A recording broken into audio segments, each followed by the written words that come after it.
Kemarin saya keluar lewat jendela belakang yang tertutup semak. Jika mereka lengah, mungkin kita bisa masuk lewat tempat itu lagi. Berarti harus ada yang ngalihin perhatian mereka. Gilang mengangguk. Tak lama setelah itu, aku segera menoleh ke arah Cahyo. Sek, maksudnya aku sing dikon menarik perhatian demit-demit kui? Aku mengangguk dengan tegas. Lah, piye? Yang bisa lari cepat kalau dikejar cuma kamu. Assalamualaikum warahmatullahi wabarakatuh. Selamat datang di channel Kang Slamet. Dan kali ini Kang Slamet akan menceritakan sebuah kisah mistis yang berjudul Desa Tanggul Mayit. Berapa nyawa manusia yang kamu tawarkan untuk menggantikan kebebasanmu? Cerita ini ditulis oleh Dioseta, dan sebelum kita masuk ke ceritanya, buat kalian yang belum subscribe channel ini, tekan tombol subscribe-nya terlebih dahulu dan tekan tombol notifikasinya agar kalian tidak ketinggalan cerita seram lainnya dari Kang Slamet. Gak usah berlama-lama lagi, langsung saja kita masuk ceritanya. Desa Tanggul Mayit. Si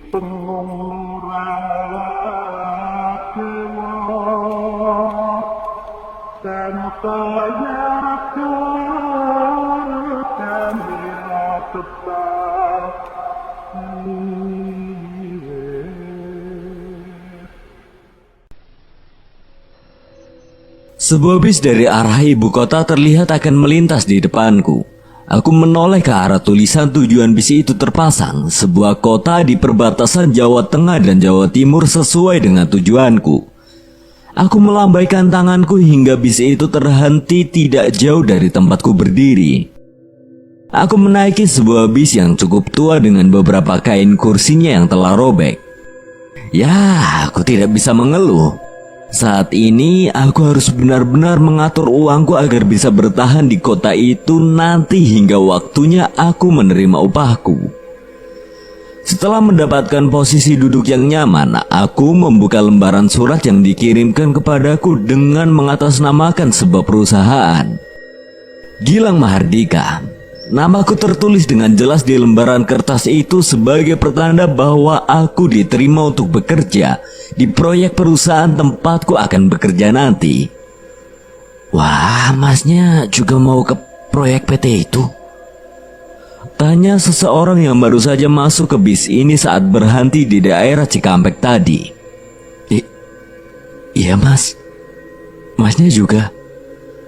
Dengan cepat orang itu membuka lembaran kertas miliknya. Terlihat sebuah nama Wiryanto SE di sebuah surat yang mirip dengan yang kupegang.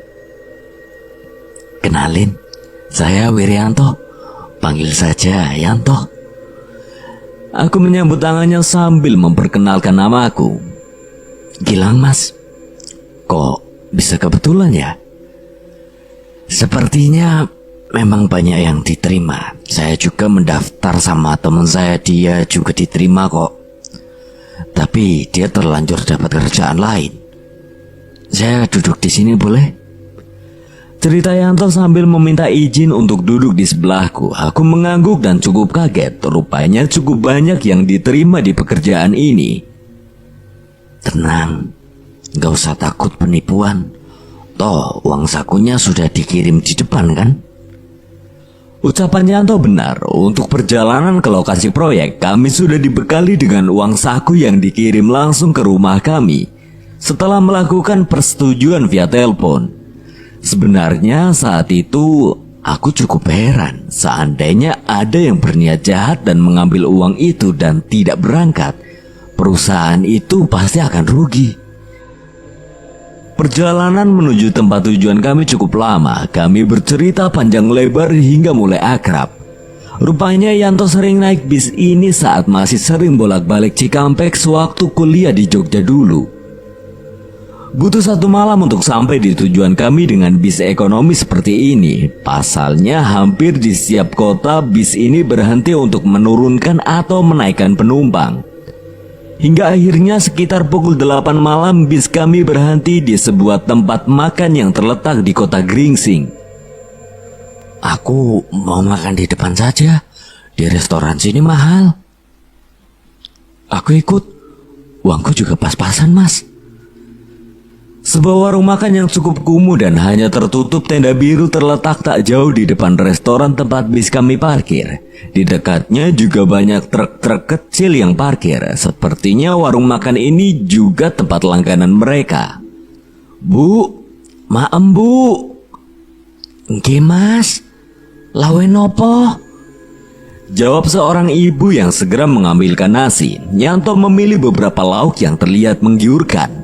Tak mau kalah, perutku yang sudah keroncongan juga memaksaku untuk memesan menu yang tak jauh berbeda. Sepiring nasi dengan lauk yang menumpuk memenuhi piringku. "Edan mas, porsinya nggak kira-kira." "Kaget yo. Nanti kamu lebih kaget kalau udah dibayar." Entah mengapa rasa masakan di warung pinggir jalan ini terasa sangat nikmat saat itu. Padahal ini hanya warung biasa. "Minumannya mas?" Ibu warung mengantarkan 2 gelas teh hangat di sebuah gelas besar kepada kami dan segelas kopi hitam kepada seseorang di belakang kami. Dan kami baru sadar rupanya ada seseorang yang duduk di belakang kami itu. Walaupun dengan porsi yang besar, tidak butuh waktu lama untuk menghabiskan makananku. Sekaligus kami juga mengejar waktu agar kami tidak tertinggal dari bis. "Sampun bu, berapa?" "Sampean 15, mas satunya 14.000. Seketika aku kaget, makanan sebanyak itu hanya dihargai 15.000. Kalau di kota pasti sudah lebih dari 20.000. Tuh, kaget kan? Pokoknya kalau keluar kota cari tempat makan yang banyak truk parkir. Udah enak, porsinya banyak, pasti murah. Aku mengangguk, ini ilmu baru untukku. Dengan segera aku mengeluarkan uang untuk membayar bagianku, namun tiba-tiba tangan seseorang menahan lenganku. "Mas-masnya mau kemana?" ucap seorang bapak tua yang sedari tadi duduk di belakang kami dan memesan kopi hitam tadi. "Kami mau ke proyek di Jawa Timur, Pak." "Ini ada apa toh, Pak?" tanya Yanto yang maju mendekat berusaha melindungiku. Tunggu di sini sebentar," ucapnya yang segera pergi meninggalkan kami menuju samping warung tempat motornya terparkir. Itu siapa bu?" tanya Yanto ke ibu warung. "Saya kurang tahu namanya, tapi dia sering mampir ke sini kalau pulang mengantar bawang merah hasil panennya." Bapak itu kembali dengan tergesa-gesa dan membawa 2 buah benda yang terbungkus lipatan kertas. "Saya ada firasat tidak enak. Ini dibawa dulu saja. Kalau firasatku salah, benda ini boleh dibuang." "Ini apa pak?" "Sudah hilang, dibawa saja. Bapak ini berniat baik kok." "Bu, duitnya saya titipkan ke bapak ya." lanjut Yanto yang segera mengajakku pergi. Aku menoleh ke arah bapak itu. Ia seperti membacakan doa pada uang kami dan memberikannya kepada ibu pemilik warung. Setelah kejadian itu, aku mulai merasa keanehan di perjalanan kami. Samar-samar aku merasakan ada yang memandangiku dari jauh, dari kursi belakang bis. Pemandangan malam hari di luar jendela pun mulai tidak nyaman untuk dilihat. Akhirnya aku memutuskan untuk memaksakan diri untuk tidur dan berharap terbangun saat bis ini sudah sampai di terminal. Samar-samar terdengar suara dari arah jendela bis di sebelahku. Sebenarnya rasa kantukku lebih menguasai tubuhku dan membuatku malas untuk membuka mata. Namun suara itu terus terdengar tanpa henti dan membuatku kesal. Aku membuka gorden bis yang sebelumnya kututup untuk menghalau cahaya kendaraan lain yang mungkin saja mengganggu tidurku. Aku memperhatikan keadaan di luar jendela, namun hanya hamparan sawah dan bukit-bukit yang terlihat sangat gelap di malam hari. Sama sekali tidak kutemukan sumber suara itu. Dengan tenang aku mencoba kembali tidur, namun sebelum sempat menutup mata aku mendengar suara itu lagi dan segera menoleh ke arah suara itu. Tak bisa ku percaya, dari jendela bis terlihat seorang nenek berpakaian kemeja memperhatikanku dari luar jendela.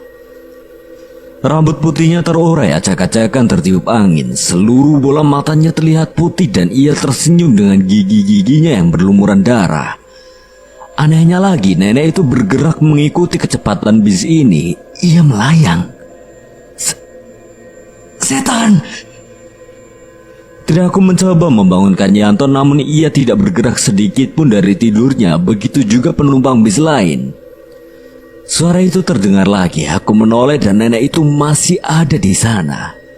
Ia tertawa sambil mengatakan sesuatu, namun sama sekali tidak terdengar olehku. Seketika aku teringat benda yang diberikan bapak tadi di warung makan. Sejak menerima benda itulah semua kejadian aneh ini terjadi.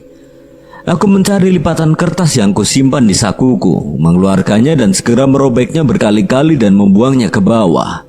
Benar, seketika wujud nenek itu menghilang dan aku tak merasakan lagi sosok yang memandangku dari belakang. Aku mencoba mengatur nafasku dan menoleh pada Yanto. Dia bisa tidur dengan tenang. Mungkin saja dia sudah sadar tentang hal ini dan membuang benda itu sedari tadi. Tepat menjelang pagi hari, bis yang kami tumpangi sudah sampai di terminal tempat tujuan kami. Setelah bertanya-tanya, rupanya tempat yang kami tuju cukup masih jauh. Kami harus menaiki satu kali angkutan umum di halte ke proyek dan menaiki bis perusahaan untuk mencapai desa tempat kami akan bekerja nanti. Aku dan Yanto memutuskan untuk sarapan di terminal sebelum melanjutkan rute yang ditunjukkan tadi. Lewat tengah hari kami sudah sampai di halte proyek dan melihat beberapa orang juga sedang memasuki sebuah bis dengan nama perusahaan yang merekrutku. Pak, masuk ke dalamnya jauh nggak? Tanya Yanto pada sopir bis perusahaan yang membawa kami dan beberapa karyawan lain. Lumayan mas, mungkin sekitar 1 jam. Di sana ada sinyal telepon. Di sana sinyal susah mas. Mendengar jawaban sopir itu, Yanto segera mengambil handphonenya menyibukkan jarinya. Sepertinya ia mengabari orang terdekatnya sebelum kehilangan sinyal. Mungkin ada baiknya aku juga mengabari orang rumah bahwa aku sudah tiba di tujuan. Bis kecil itu membawa kami masuk melalui celah-celah hutan dan memasuki jalur tanah yang belum diaspal. Mungkin saat hujan, kendaraan roda 4 akan sulit melalui jalur ini. Aku memperhatikan jalan dan melihat beberapa kali pelang menunjukkan sektor proyek. Banyak truk pengangkut batu dan peralatan berat berada di sana. Namun bis ini tidak menuju ke sana dan berjalan lebih jauh lagi. Mungkin saja tempat ini tidak hanya digarap oleh satu perusahaan, pikirku. Bis berhenti di sebuah desa. Ya, sebuah desa. Tak pernah kupikirkan ada sebuah desa di dalam pedalaman hutan ini. Mesnya ada di sana. Bangunan yang paling besar di timur desa. Nanti malam setelah jam kerja dapat tugas yang menghampiri kalian, ucap sopir bis itu yang segera meninggalkan kami dengan terburu-buru. Aneh, tidak ada orang lain selain kita di desa ini. Benar juga kata Yanto. Hanya kami dan beberapa calon karyawan, tidak ada siapapun. Namun bangunan kayu di sekitaran tempat ini masih terawat seolah selalu dihuni. Aku dan Yanto mengikuti karyawan lain untuk masuk ke dalam mes dan berharap menemukan orang lain atau petugas perusahaan di mes. Namun ternyata nihil. Mes ini memiliki 2 tingkat dengan 2 ruangan di setiap lantai. 1 ruangan di tiap lantai terkunci dan di setiap kamar yang terbuka berisi 10 ranjang yang mirip seperti asrama militer. Kita sebelahan aja ya. Di sini aja dekat pintu keluar, ajak Yanto. Aku setuju dan segera menaruh barang-barangku sekaligus menunggu bergantian dengan calon karyawan lain menggunakan kamar mandi. Hening tanpa adanya suara dari orang-orang di desa ini. Benar-benar terasa tenang, namun sangat misterius. Hal misterius ini semakin menjadi ketika tepat saat pergantian hari, lampu dari rumah-rumah yang sebelumnya kami kira kosong itu tiba-tiba menyala. Perlahan, suara pintu terbuka dari beberapa rumah. Perempuan-perempuan muda dengan pakaian desa keluar dari rumah tadi. Hal ini jelas terlihat aneh. Sayangnya hanya kami berdua yang melihatnya. Yanto, kok bisa satu desa isinya perempuan cantik semua? Mereka tinggal sama orang tua atau suaminya ya? Tanyaku yang heran sekaligus terkesima dengan keadaan ini, namun anehnya reaksiku berbeda dengan Yanto. Ia terlihat panik dan ketakutan. Mendengar suara ramai dari luar mes, karyawan lain keluar dan mencari tahu. Rata-rata dari mereka bereaksi sepertiku. Tidak sedikit yang menghampiri warga desa untuk memulai berbasa-basi. Suasana malam di desa yang kukira akan menyeramkan ternyata menjadi ramai tidak seperti yang kubayangkan tadi. Mas, dari kota mana? Tiba-tiba terdengar suara seorang wanita menghampiriku. Wanita itu terlihat cantik dengan wajah yang manis, namun entah, aku samar-samar seperti pernah melihat pakaian Jawa yang ia kenakan. Saya dari... Belum sempat menjawab, tiba-tiba Yanto menarikku masuk ke dalam mes. Keanehan pada dirinya benar-benar tidak dapat ku mengerti. Beresin barang-barang kamu, kita pergi dari sini. Maksud kamu apa? Yanto merogoh saku kantung celananya dan mengeluarkan sebuah benda yang sebelumnya telah kubuang. Kamu masih nyimpen ini? Ucapnya sambil menunjukkan lipatan kertas yang diberikan oleh bapak yang kami temui di warung tadi. Aku menggeleng. Sudah aku buang di bis tadi. Ada kejadian aneh. Sana lihat sendiri apa yang terjadi di luar. Yanto menyerahkan benda itu ke tanganku. Aku berjalan perlahan menuju pintu mes. Perasaan berbeda dari yang tadi kurasakan. Hawa dingin menyelimuti seluruh tubuhku dan seketika bulu kuduku merinding. Bahkan untuk membuka gagang pintu pun aku merasa ketakutan. Sebelum memutuskan untuk keluar, aku memutuskan untuk mengintip dari jendela terlebih dahulu. Dan sontak aku terjatuh kaget melihat sosok yang ada di depan jendela itu. Masnya, sini keluar ngobrol bareng yang lain. Ucap seorang wanita. Bukan. Dia bukan wanita.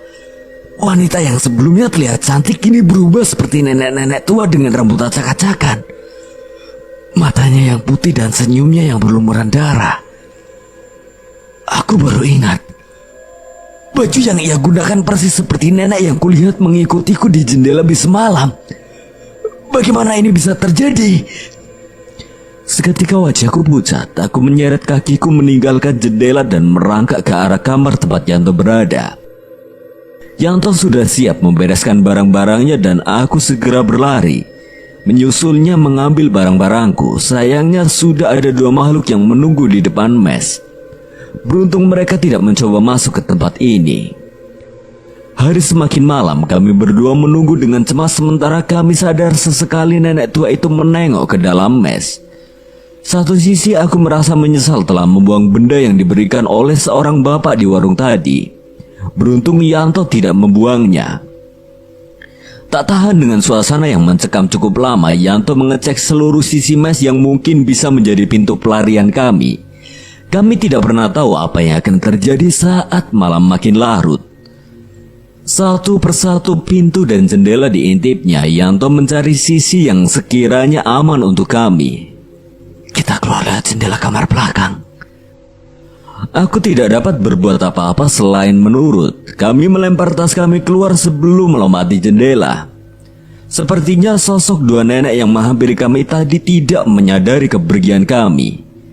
Dengan berhati-hati kami berjalan melintasi halaman belakang rumah-rumah kayu di desa itu. Dari jauh terlihat desa sudah semakin ramai saat sekumpulan pria calon karyawan tadi mulai nyaman duduk di teras-teras rumah warga. Tanpa adanya lipatan kertas yang mungkin adalah jimat ini, semua terlihat wajar seolah mereka sedang bercengkrama dengan warga desa. Sayangnya, kenyataannya mereka sedang bercengkrama dengan makhluk berwujud nenek tua yang mengerikan yang keluar dari setiap rumah. Tepat saat hampir memasuki wilayah hutan, kami melihat seseorang yang memasuki hutan juga bersama dengan seorang nenek tua itu. Entah apa yang mereka bicarakan sehingga laki-laki itu mau mengikutinya hingga ke dalam hutan. Di sini saja, ucap laki-laki itu tanpa jimat tadi. Rupanya nenek itu terlihat berwujud wanita cantik seperti sedang menggoda laki-laki itu. Nanti ketahuan yang lain. Mereka masuk semakin dalam ke arah hutan. Kami mengikutinya perlahan hingga sampai ke tempat yang cukup luas. Udah di sini aja, aku udah gak tahan. Ucap laki-laki itu yang segera memeluk tubuh wanita itu dan mencumbui tubuhnya. Seolah terbakar oleh hawa nafsu, laki-laki itu membuka setiap helai baju yang dikenakan oleh wanita itu dan melampiaskan hawa nafsunya. Pelan-pelan mas, malah masih panjang. Wanita itu memandang laki-laki itu dengan wajahnya yang misterius sementara laki-laki itu menikmati tubuhnya. Sayangnya aku sudah tahu dengan jelas wujud asli wanita itu. Samar-samar dari kegelapan hutan terlihat nyala lampu dari lampu templok bergerak mendekat ke arah mereka. Laki-laki itu terlalu asik menikmati tubuh setan nenek tua itu hingga tidak menyadari ada seseorang di belakangnya. Seorang pria tua renta berjalan terseok-seok membawa lampu minyak di tangan kiri dan sebuah parang di tangan kanannya. Ia meletakkan lampunya di tanah dan berjalan dengan kakinya yang terlihat kurus kering mendekati laki-laki itu. Dengan sekuat tenaga kakek tua itu menjambak laki-laki yang seperti terhipnotis dengan tubuh wanita itu. Laki-laki itu tersentak, namun setan wanita itu menyentuh pipi pria itu memaksanya untuk terus menatap ke arahnya. Setelahnya kakek tua itu mengangkat kepalanya dan menebas tanpa ampun hingga terpisah dari tubuhnya. Hampir saja aku berteriak, namun Yanto berhasil membekap mulutku. Aku menahan mual saat darah laki-laki itu bermuncratan dari lehernya hingga membasahi tubuh wanita itu. Anehnya wanita itu terlihat menikmatinya dan menjilati semua darah yang ada di tubuhnya. Wes, sudah, tugasmu sudah selesai. Ucap kakek tua itu. Nenek tua yang masih menikmati darah di tubuhnya segera berdiri meraih tangan kakek itu dan menciumnya sebelum akhirnya pergi meninggalkan hutan dengan senyuman puas. Kakek tua itu kembali mengambil lampu minyaknya, menenteng kepala bersama parang dan pergi ke arah yang berlawanan. Tubuhku lemas, aku tidak dapat bernafas dengan benar. Yanto jauh lebih tegar dariku seolah ia pernah melihat hal seperti ini sebelumnya. Aku pernah melihat desa gaib sebelumnya. Itu dulu saat tersesat di alas Merapi. Namun tidak pernah aku melihat yang semengerikan ini. Ini berarti kita mau ditumbalkan sama yang ngundang kita? Bisa jadi. Yang penting sekarang kita pergi. Aku menguatkan diri untuk berjalan meninggalkan desa ini. Samar-samar terlihat dari jauh ada lagi orang yang memasuki hutan di sisi lain. Lalu mereka gimana? Kita saja belum tentu selamat. Kenapa harus ngurusin mereka? Tidak ada yang salah dari ucapan Yanto, tapi jantung ini terus berdegup kencang setiap membayangkan kejadian itu. Belum sempat berjalan lebih jauh, tiba-tiba muncul seorang wanita dari kegelapan hutan menghadang jalan kami. Mas, mau kemana? Tanya wanita itu dengan tatapan yang sepertinya sedikit marah. Kami tidak dapat berkata-kata, salah jawab sedikit, mungkin nasib kami akan seperti laki-laki tadi. Kalian melihat apa? Oh, enggak. Air di mes mati. Kami lagi mencari sungai buat mandi. Rupanya Yanto cukup pintar mencari alasan. Jika tidak, wanita itu pasti akan menanyakan kenapa kami membawa tas kami keluar dari mes. Oh, pakai sumur di rumah saya saja. Ayo saya antar. Iya, gak usah repot-repot. Tadi mas itu bilang airnya udah nyala. Makanya ini kita mau kembali. Balas Yanto lagi. Kami segera berbalik arah kembali ke desa, namun saat wanita itu tidak terlihat, kami kembali masuk ke dalam hutan. Dia pasti bisa berbuat sesuatu. Siapa? Yanto merogoh tasnya dan mengeluarkan sebuah telepon genggam yang sudah dipastikan tidak ada sinyal. Biar kau pegang jimat itu. Kamu Gilang, pergi keluar dari tempat ini secepat mungkin. Saat sudah dapat sinyal, hubungi temanku ini dan ceritakan semuanya. Terus kamu gimana? Dia siapa? Yanto kembali mengenakan tasnya dan mengecek situasi di sekitar. Dia teman kuliahku. Kalau aku meninggalkan situasi seperti ini dan membiarkan lebih banyak korban, mungkin aku akan malu seumur hidup sama dia. Jangan sampai salah. Saat dapat sinyal segera hubungi dia. Saat di bis tadi aku sudah menanyakan tentang keanehan tempat ini. Semoga saja dia sadar.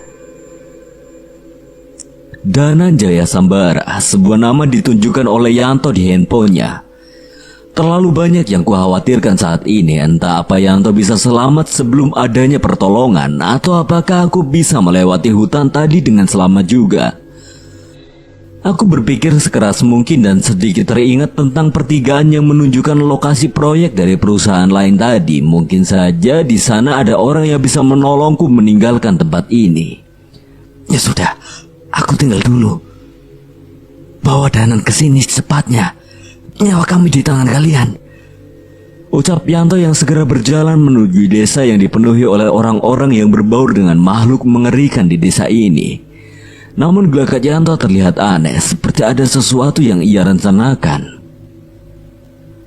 Pengumuman, Pak Mandor mampir ke mes, semua disuruh kumpul. Yanto berteriak di tengah kerumunan itu. Seketika para calon pekerja memperhatikannya dan mengikutinya kembali ke mes. Hebat, ia bisa berpikir sampai ke sana. Setahu kami makhluk itu tidak berani masuk ke mes, entah apa alasannya. Namun masalahnya, apakah mereka bisa bertahan sampai aku kembali?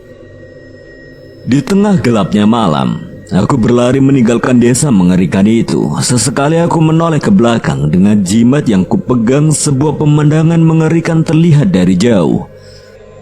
Semua makhluk itu menatap ke seseorang yang menyebabkan calon karyawan atau mungkin lebih pantas disebut sebagai calon tumbal itu pergi meninggalkan mereka. Sudah jelas makhluk itu mengincar Yanto. Ini maksudnya apa? Jangan bilang kalau kamu bohong, ucap salah satu calon karyawan yang baru saja ku kenal bernama Jatmiko. Tenang dulu, saya jelasin pelan-pelan, jawabku yang cukup lega setelah berhasil membawa kembali mereka masuk ke dalam mes. Sayangnya makhluk di luar itu tidak menyerah. Masih terdengar beberapa dari mereka mengetuk pintu bangunan ini berusaha memanggil kami keluar. Masih nih, keluar dulu, sudah dimasakin sama ibu. Suara itu berasal dari seseorang yang terlihat seperti perempuan muda berpakaian kebaya. Ya, sebentar, ucap Jatmiko yang bersiap menghampiri perempuan itu. Tanpa segan-segan aku menahannya dan membawanya ke sisi dinding. Kamu mau apa? Ini sudah lewat jam makan malam. Mungkin mereka yang ditugaskan menyiapkan makan malam untuk kita. Ini pegang, lalu lihat keluar. Apa ini? Sudah, lakukan saja. Lihatnya dari sini saja, takut mereka curiga. Walaupun cukup bingung dengan kelakuanku, Jatmiko masih mau melakukan apa yang kuarahkan. Secara perlahan ia mengintip melalui balik dinding dan melihat ke arah luar jendela. Di sana terlihat ada beberapa orang yang sudah menanti kami untuk keluar. Perhatian seluruh pekerja yang ada di mes itu seketika berubah ketika melihat wajah pucat Jatmiko yang berubah seketika. Itu apa? Mereka siapa? Sebelum aku menjawab, kalian yang masih ingin memastikan silahkan lihat sendiri. Hampir semua dari mereka bergantian memegang kertas itu dan hampir tidak mempercayai apa yang mereka lihat. Jelaskan pada kami. Setelah mereka semua melihat wujud asli perempuan-perempuan itu, akhirnya aku mulai berani menceritakan apa yang sebelumnya kulihat. Sepertinya kita dijebak. Aku menceritakan semua yang terjadi padaku sejak perjalananku ke tempat ini. Mulai dari seorang bapak tua yang curiga dengan uang yang kubawa dan akhirnya memberikan lipatan kertas itu. Rencanaku dan Gilang untuk melarikan diri hingga saat melihat nenek tua berwujud gadis itu membawa seseorang ke tengah hutan dan seorang kakek yang menebas kepala orang itu dan membawanya pergi. Enggak mungkin. Terus kita semua mau dibunuh seperti orang itu? Ucap salah satu karyawan lain yang ku kenal bernama Dadang. Aku mengangguk. Kalau kami tidak melihat langsung, mungkin kami tidak akan percaya ceritamu. Aku sadar ceritaku tidak masuk di akal. Untungnya jimat ini juga bisa digunakan oleh mereka. Namun sepertinya benda ini masih jauh dari cukup untuk menolong kami. Lalu kita harus naon? Kita tenang dulu. Sepertinya mereka tidak bisa masuk ke bangunan ini. Semoga saja besok pagi kita bisa meninggalkan desa ini. Mereka mengangguk setuju, namun di satu sisi aku merasakan firasat bahwa malam ini tidak akan bisa dilalui semudah itu, hingga kami memutuskan untuk bergantian berjaga. Menjelang tengah malam, samar-samar aku mendengar suara rintihan yang tidak ku ketahui dari mana asalnya. Perlahan aku mulai berjalan keluar, namun suara itu menghilang dan dari luar jendela masih terlihat wanita-wanita itu masih mengelilingi bangunan ini. Aku melihat Dadang yang mendapat giliran jaga masih berjaga di depan bersama orang lainnya. Akhirnya memutuskan untuk kembali ke tempat tidurku dan berharap bangunan ini bisa mengamankan kami dari niat jahat mereka yang berada di luar. Malam semakin larut, terdengar suara petir menggelegar membangunkanku yang tertidur tak mampu menahan rasa kantukku. Hujan mengguyur dengan deras hingga angin yang berhembus menggetarkan jendela-jendela kamar. Aku terbangun dengan kegelapan di seluruh sisi ruangan. Jatmiko, mati lampu. Jatmiko mengusap matanya dan mengambil telepon genggam dari tasnya untuk menyalakan senter, sementara aku mengambil sebuah korek api dari tasku. Cahaya dari korek apiku memenuhi ruangan dengan remang-remang. Aku melihat sekitar dan melihat semuanya masih tertidur hingga aku mengarahkan korek apiku ke sudut ruangan. Sebuah bayangan terbentuk dari seseorang yang berdiri di sana. Itu Dadang. Ia berdiri menatapku dan Jatmiko sambil tersenyum dengan aneh. Jatmiko beranjak dari tempat tidurnya dan mencoba menghampiri Dadang. Namun aku tersadar dengan bayangan di balik tubuh Dadang. Itu bukan bayangan Dadang. Bayangannya berbentuk wanita berambut panjang dengan tangannya yang panjang hingga menjulur ke lantai. Tunggu, Jat. Ada yang gak beres. Jatmiko yang tersadar segera menghentikan langkahnya. Samar-samar terlihat Dadang berkata-kata cukup panjang ke arah kami. Namun suara petir dan derasnya hujan membuat kami tidak mendengar sepatah kata pun darinya. Khawatir dengan keadaan Dadang, kami memutuskan untuk mendekat ke arahnya. Namun hembusan angin dari celah jendela membuat api yang menyala dari korekku mati dan hanya tersisa cahaya dari telepon genggam Jatmiko yang redup. Sambil berusaha menyalakan korekku lagi, terdengar suara pintu kamar terbuka dan tepat saat korekku menyala, Dadang sudah tidak ada lagi di tempatnya dan terlihat daun pintu sudah terbuka. Yanto, itu Dadang kesurupan. Gak tahu, aku gak bisa ngisi jawaban apa-apa. Aku sama seperti kalian, orang biasa yang terjebak di situasi ini. Terus gimana, Yanto? Kita ikutin. Aku mengangguk. Tidak mungkin kami membiarkan Dadang celaka seandainya kami bisa mencegahnya. Tempat yang pertama kali kupikirkan adalah pintu keluar. Mungkin makhluk yang merasuki Dadang bertujuan untuk membawa Dadang keluar dan menemui perempuan-perempuan itu. Namun ternyata Dadang tidak ada di sana. Apa perempuan-perempuan itu masih menunggu kita di luar? Tanya Jatmiko. Aku menggeleng menunjukkan ketidaktahuanku. Namun tepat saat kami di sisi jendela, sebuah kilatan menyambar dan menimbulkan cahaya yang menyinari tempat ini dengan singkat. Dan yang kami lihat jauh lebih mengerikan dari sebelumnya.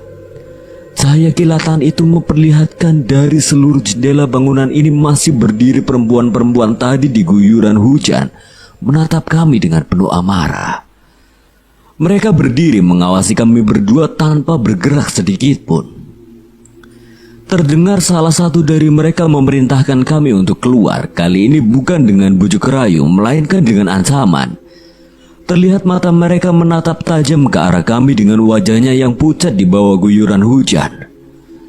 Keluar, atau kalian akan mati dengan lebih mengenaskan. Kata-kata itu terdengar dari perempuan di luar jendela yang ada di dekat kami. Jatmiko terjatuh. Kami tersadar sebesar apa bahaya yang sedang kami hadapi.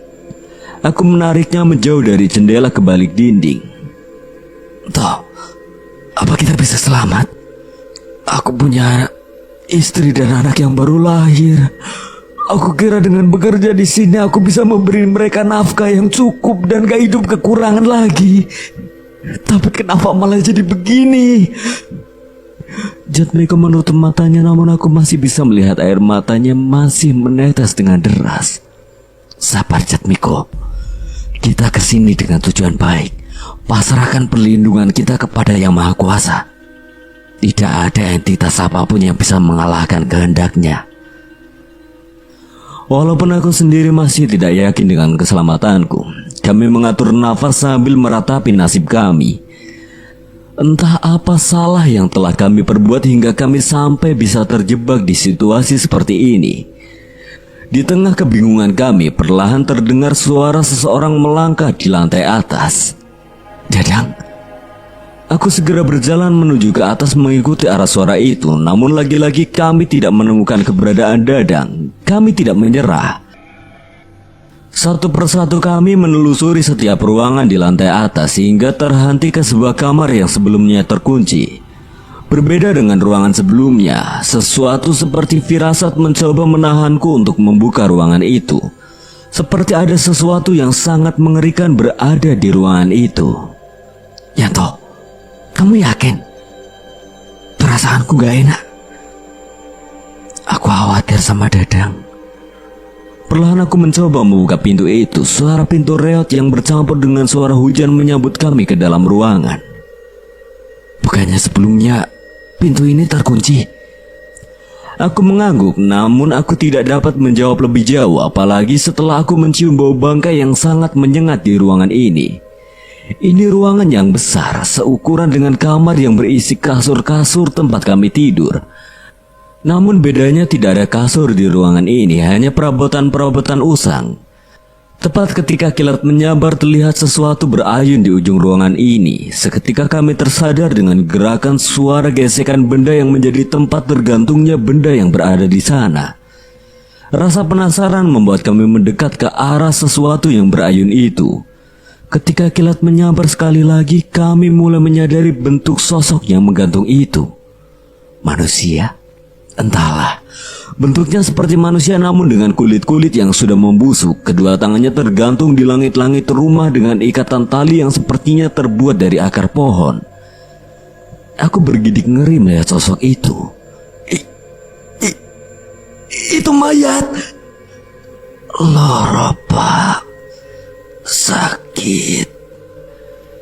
Dari tubuh yang tergantung itu terdengar suara lirih persis seperti yang samar-samar ku dengar tadi. Tunggu, makhluk itu masih hidup. Aku tidak tega melihatnya dan mulai mencoba melangkah mendekat. Entah orang atau makhluk seperti apa yang tega berbuat sekeji ini terhadap orang ini. Mungkin aku harus menurunkannya, setidaknya ia bisa terbaring dan mengurangi rasa sakitnya. Jauhi makhluk itu.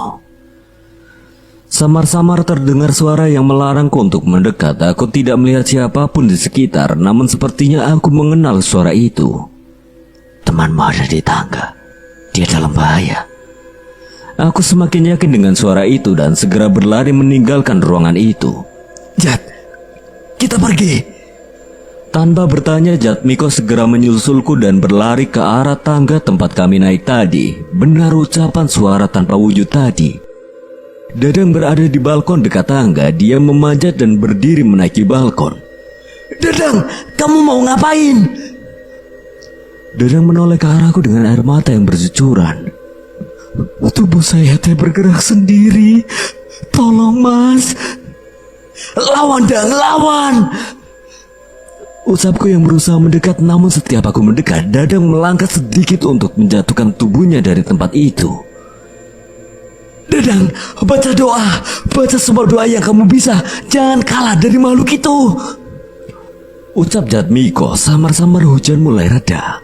Aku tahu aku tidak akan bisa mencapai tempat Dadang saat ini. Bila aku mendekat, makhluk itu pasti akan menjatuhkan dirinya.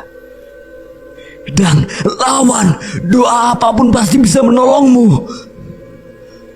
Aku dan Jatmiko tidak bisa berbuat apa-apa, namun ada sesuatu yang kuharapkan dengan setiap gerakan kami. Mas, tolong sampaikan maaf Dadang buat keluarga Dadang. Ucap Dadang yang terlihat tidak mampu bertahan hingga akhirnya menjatuhkan dirinya dari tempat itu. Dadang! Tenang, Jat. Dan benar, saat kami menengok ke bawah, Dadang sudah berada di bawah di pelukan salah satu teman kami yang lain. Beruntung tidak ada luka yang berarti di tubuh Dadang. Rupanya teriakan kami berhasil membangunkan mereka yang masih tidur di kamar hingga mereka bisa menangkap tubuh Dadang dengan tepat waktu. Tepat setelah kejadian itu terdengar suara ayam berkokok dan kegelapan malam perlahan mulai meninggalkan tempat ini. Kami kembali berkumpul di kamar dan menceritakan semua kejadian semalam. Saat ini tidak ada lagi wanita yang menanti kami di setiap jendela. Namun kami harus tetap berhati-hati sebelum mencoba meninggalkan tempat ini. Tak lama setelahnya, matahari terbit, samar-samar terdengar suara mobil mendekat ke tempat ini. Kami yang berharap pertolongan segera keluar dan mencoba mencari tahu. Seorang ibu berpakaian Jawa dengan karismanya yang sangat memancar turun dari mobil menghampiri seorang kakek. Aku menahan mereka semua saat melihat sosok kakek tua itu. Itu Jat. Itu kakek yang memenggal kepala orang yang kulihat. Mundur Yanto. Kalau begitu kita jangan mendekat. Kami memutuskan untuk menguping dari balik dinding. Bagaimana ini, Mbak? Anak saya kesakitan. Semalam ia terus merintih di mimpi saya. Saya gak kuat melihatnya. Sudah, sabar. Ada salah satu dari tumbal yang kalian kirim ke sini yang memiliki ilmu. Tapi malam ini mereka tidak akan bisa selamat. Pokoknya saya tidak mau tahu. Sesuai permintaanmu, setelah tumbal ke-100 anak aku bisa sembuh dari kutukan orang biadab itu, akan kukirim berapapun yang kamu mau. Rupanya suara perbincangan mereka berdua terdengar jauh sampai ke dalam.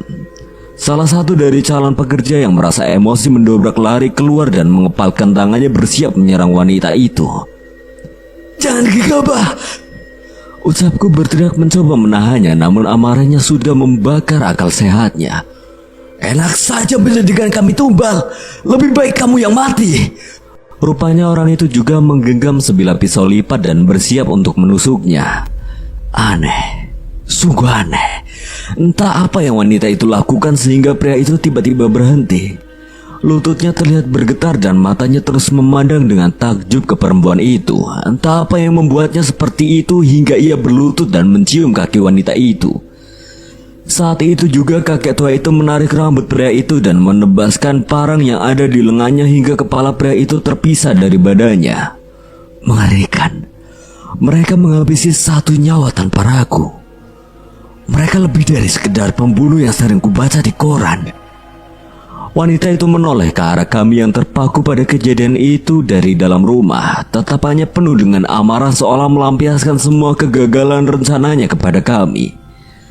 Entah mengapa sepertinya mereka menahan diri untuk tidak memasuki bangunan ini. Ningsih. Kakek tua itu memanggil seseorang dan seorang perempuan muda segera berlari menghampiri kakek tua itu. Iki, Rosono.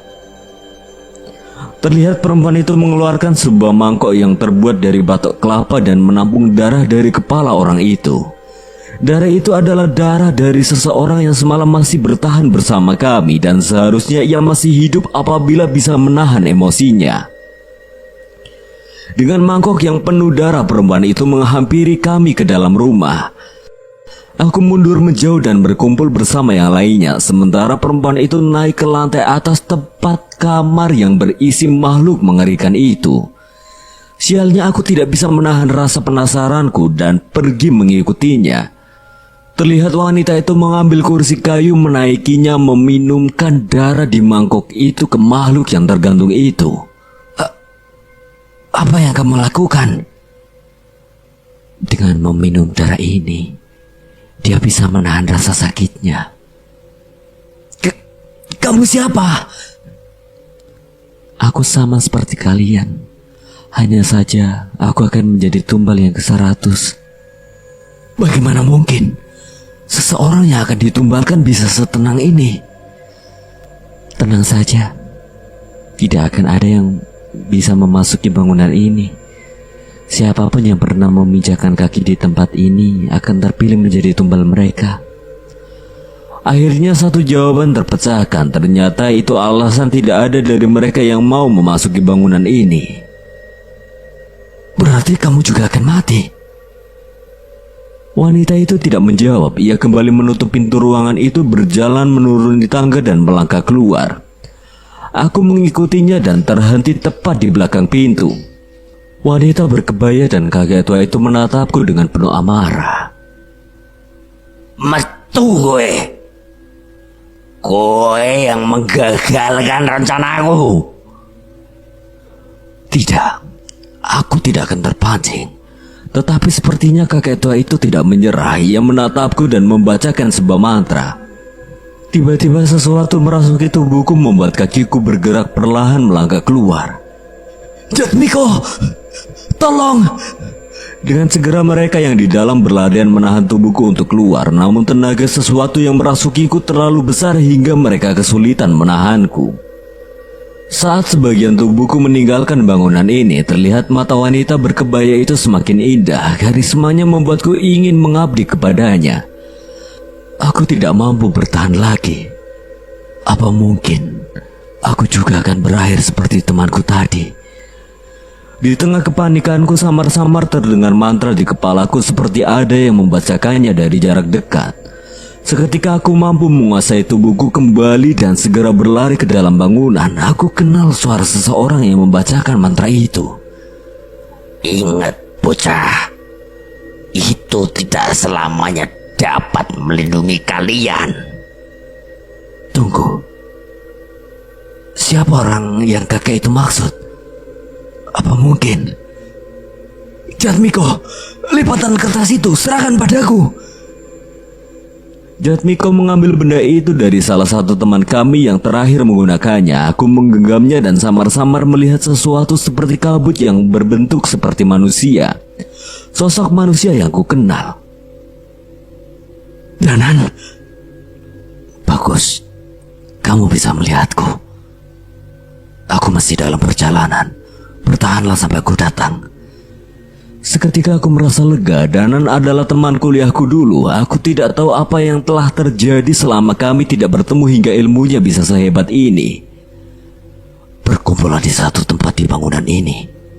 Jangan keluar sampai aku datang. Kamu masih ingat cara bertahan hidup saat masih sering mendaki gunung kan? Aku mengangguk. Samar-samar aku mengingat saat-saat kami mendaki ke Merapi dan beberapa gunung lain bersama Rama.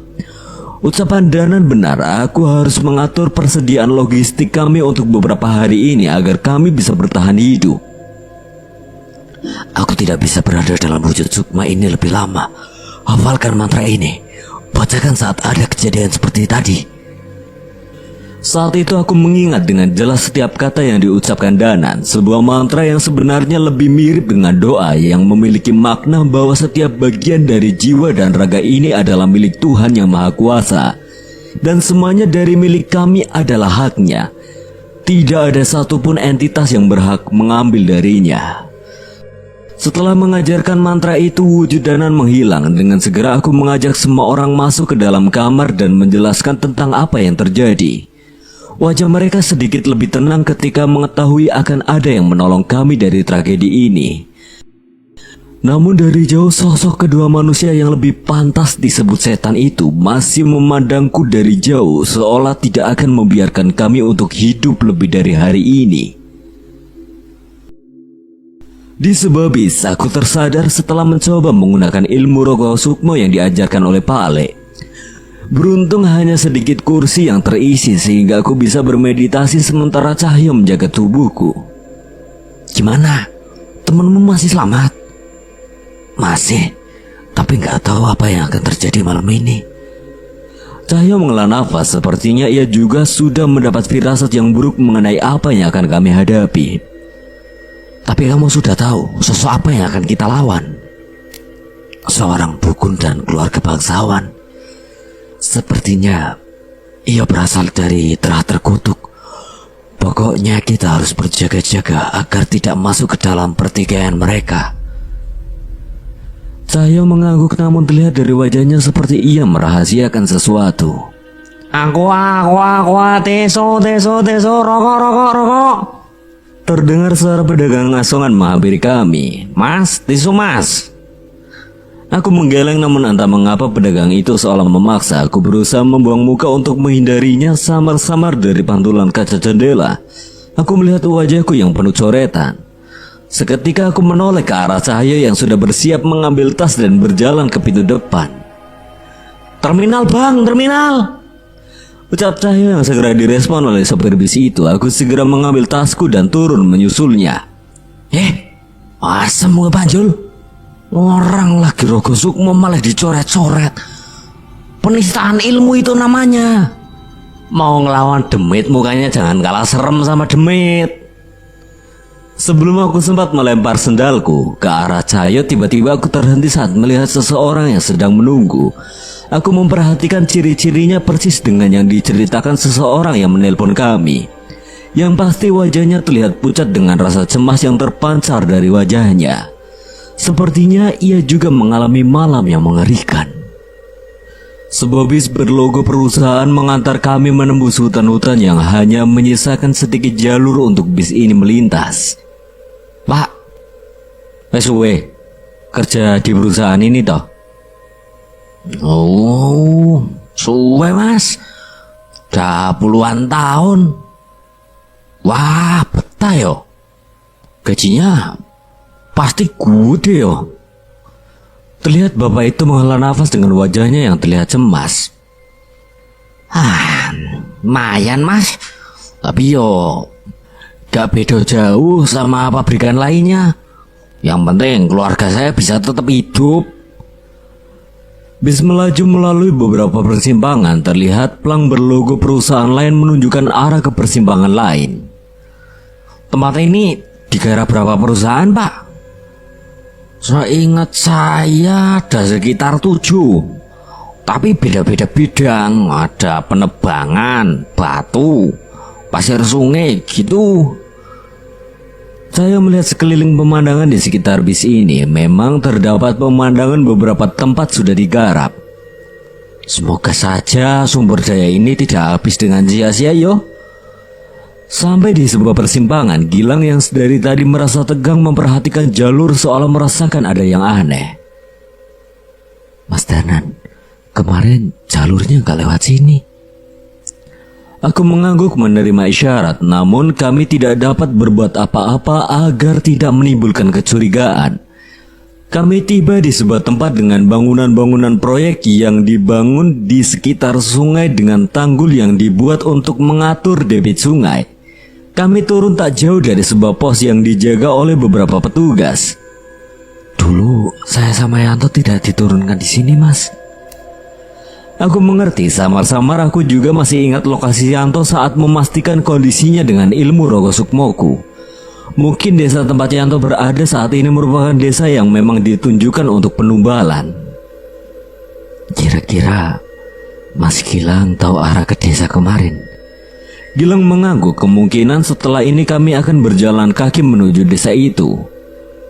Pos jaga ada di sebelah sana. Silakan melapor dulu.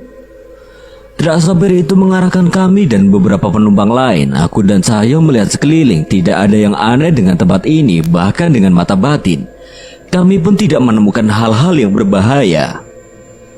Mas, ning kene wis aman. Lebih baik urungkan niat Masnya sebelum bertindak lebih jauh. Tiba-tiba sopir bus tadi menghampiri kami seolah memang sudah curiga dengan kami. Tetapi terlihat raut muka cemas di wajah supir bus tadi. Kami sedikit bingung membalas ucapannya. Walaupun kami tidak melihat apapun, kami tetap merasa bahwa bapak ini juga diawasi oleh sesuatu yang berbahaya.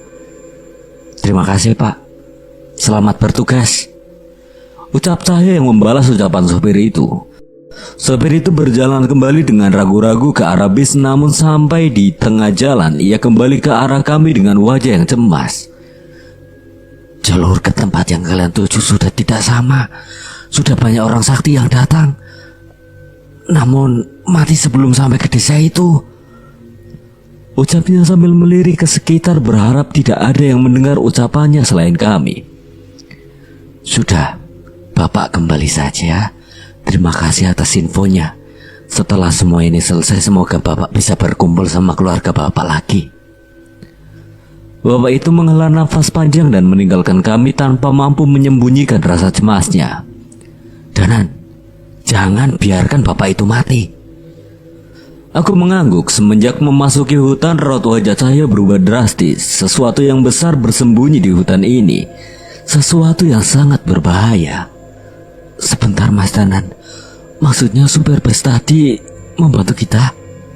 Iya, dia menurunkan kita di tempat yang aman, dan keputusannya itu mempertaruhkan nyawanya. Gilang terlihat keheranan. Mungkin di pikirannya bapak supir bis tadi sengaja menjauhkan kami dari desa tadi untuk mencegah kami menyelamatkan Yanto. Tapi bagaimana bapak itu bisa tahu soal Mas Danan dan Mas Cahyo punya kemampuan? Bapak itu sudah sering mengantar ke dalam hutan ini. Dia udah bertemu ratusan atau bahkan ribuan orang. Sekarang ia sudah bisa membedakan mana penumpang yang akan jadi pekerja dan mana penumpang yang akan jadi tumbal. Dan mana juga penumpang yang bermaksud khusus seperti kita. Sepertinya Gilang tetap tidak mengerti, namun ia terlihat berusaha untuk tidak bertanya lebih jauh. Perlahan kami berhati-hati menjauhi pos jaga dan masuk ke dalam hutan dengan pohon-pohon jati muda yang tertata rapi. Secepat mungkin kami menjauh dan mencari arah ke jalur kendaraan tadi. Desa itu masih jauh. Kalau dengan bis bisa sekitar setengah jam lagi. Tapi kalau berjalan kaki bisa 2 jam. Dulu saya keluar dari sana dengan menumpang truk pasir. Berarti estimasi kita sampai sana menjelang maghrib ya. Gilang mengangguk. Sebenarnya mungkin sepanjang perjalanan akan ada kendaraan atau truk yang akan melintas. Namun setelah perbincangan dengan supir bis tadi, kami memutuskan untuk melalui ini dengan berjalan kaki dan bersembunyi setiap ada kendaraan yang melintas. Hutan di bukit ini sebenarnya tidak ada bedanya dengan hutan lainnya. Apalagi sebenarnya sebagian dari hutan ini sudah digarap, jadi seharusnya penunggu-penunggunya pun sudah berpindah atau dipindahkan. Danan, kita berhenti dulu. Kenapa Cahyo? Saya mengorek isi tasnya dan mengeluarkan sebungkus plastik. Kita istirahat dulu di sini. Sayang bekalnya kalau tidak dimakan.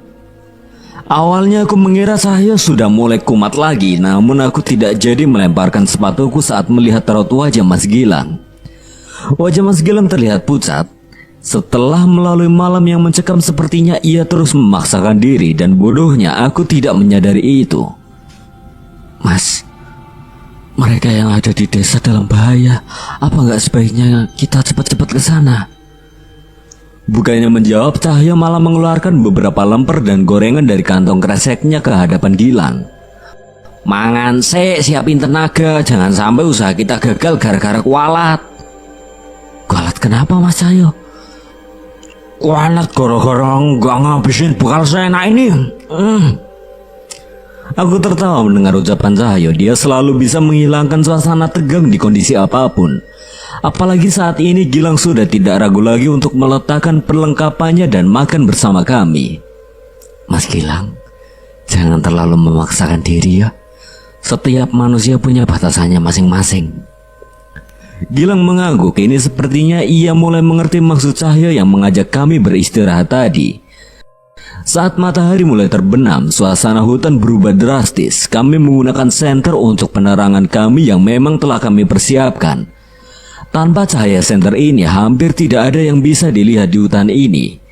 Cahaya bulan pun sulit untuk menembusnya. Di tengah perjalanan, samar-samar kami mendengar suara kerumunan orang yang berjalan melintasi hutan ini. Seperti suara kaki diseret oleh sekumpulan orang. Pandangan kami mengikuti arah suara itu hingga melintas bayangan segerombolan orang dari jauh sedang berjalan membawa peralatan kerja. Ada orang Mas. Aku dan Cahyo mendekat ke arah mereka, penasaran dengan apa yang orang itu lakukan di malam hari seperti ini.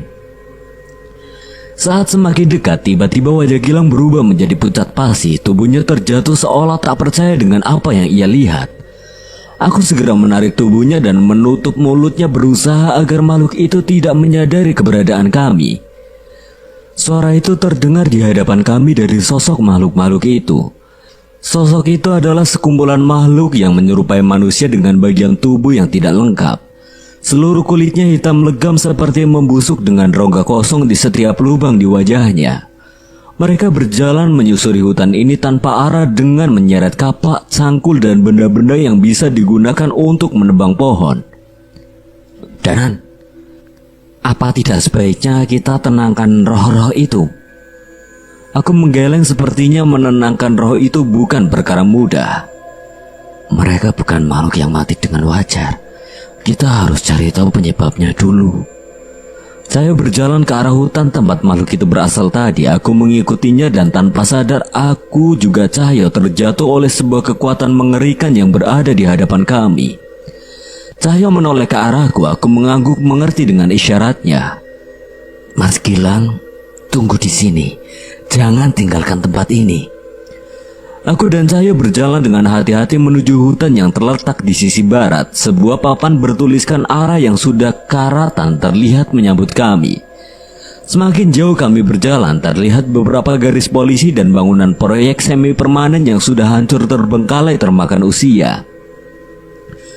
Cukup jauh dari sisi hutan kami melihat sebuah bangunan kayu yang sudah sangat tua, dengan berbagai papan kayu dipaku menutupi jendela dan pintu itu. Sebelum sempat mendekat, tiba-tiba dari sisi pohon di hadapan kami muncul seorang nenek tua menampakkan sebagian dirinya yang tertutup pohon. Ojo wani-wani mendekati rumah itu. Wujud di hadapan kami adalah seorang nenek dengan pakaian kebaya usang yang berantakan dengan rambut putihnya yang terurai menutupi sebagian wajahnya. Apa karepmu? Karepku? Bocah-bocah kurang ajar. Harusnya aku yang bertanya, apa urusanmu nih gini? Aku mencoba mendekat dan menyadari bahwa nenek itu adalah manusia. Dengan segera aku menahan Cahyo yang dari tadi terlihat gelisah.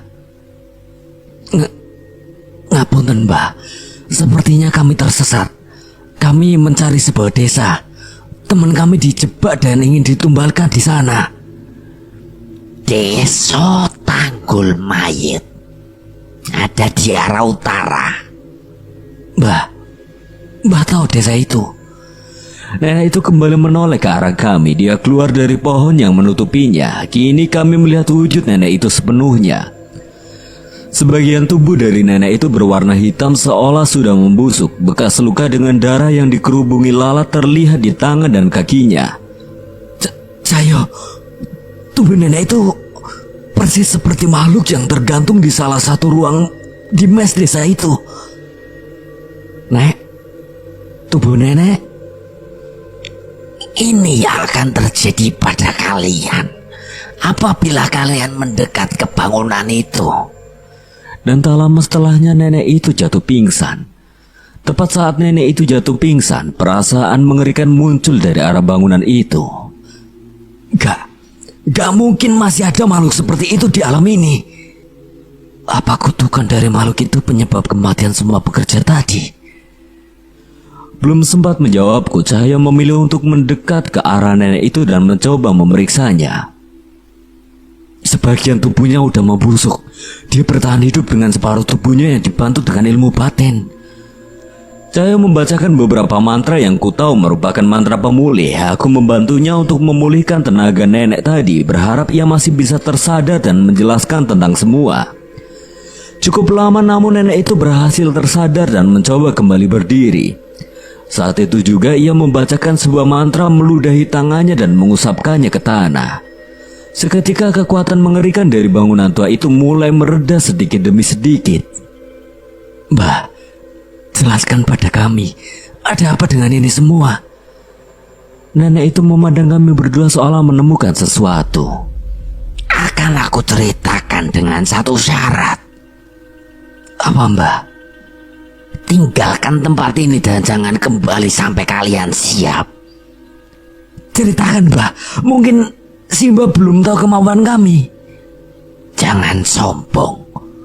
turuti ucapan saya. Seketika kami tersadar memang kami telah mampu menyelesaikan masalah sebesar jagat segoro demit sebelumnya. Dan ternyata ini membuat kami memandang permasalahan lain dengan lebih enteng. Baik Mbah, kami berjanji. Aku membawa nenek itu ke tempat Gilang menunggu. Sangat terlihat wajah cemas di wajah Gilang. Dan lagi dia kaget dengan keberadaan nenek mengerikan ini. Mas Gilang, kita dengar cerita nenek itu dulu. Mungkin kita bisa menemukan petunjuk. Cerita ini bermula saat terjadi dua bencana secara bersamaan. Nenek itu bercerita mengenai keberadaan sosok makhluk terkutuk yang terkurung di bangunan kayu tua itu. Makhluk penuh dendam yang mengutuk dirinya dan telah disegel selama berpuluh-puluh tahun di bangunan itu. Suatu ketika perusahaan yang menggarap hutan ini menemukan keberadaan bangunan tua itu. Sang nenek ternyata adalah seorang dukun yang menghabiskan hari tuanya untuk mengusir siapapun yang mendekat ke bangunan itu, agar tidak ada yang melepaskan makhluk itu.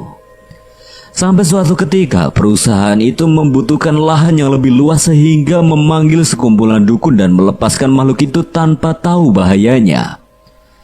Saat itu juga seluruh pekerja termasuk ayah dan anak pemilik perusahaan itu mati dengan misterius. Seluruh tubuhnya membusuk tanpa sebab. Nenek itu mencoba melindungi dirinya dari kutukan itu, namun sebagian tubuhnya tetap menghitam dan membusuk. Ia bertahan hidup menunggu amarah makhluk itu mereda dan mengurungnya kembali di bangunan itu. Namun itu hanya sementara sehingga nenek itu harus terus menjaga hutan ini. Sayangnya kejadian itu menjadi awal permasalahan baru. Saat itu istri dari pemilik perusahaan memeriksa jasad suami dan anaknya yang mati dan menemukan anaknya masih bernafas dengan tubuh yang sudah membusuk dan penuh luka. Ilmu medis tidak dapat menjelaskan mengenai kejadian itu sehingga ibu kehilangan akal sehatnya dan mengambil keputusan yang fatal. Bersama seorang dukun ia menghampiri sebuah desa yang saat ini sedang kami tuju. Desa yang diisi oleh makhluk yang tidak bisa disebut manusia ataupun demit.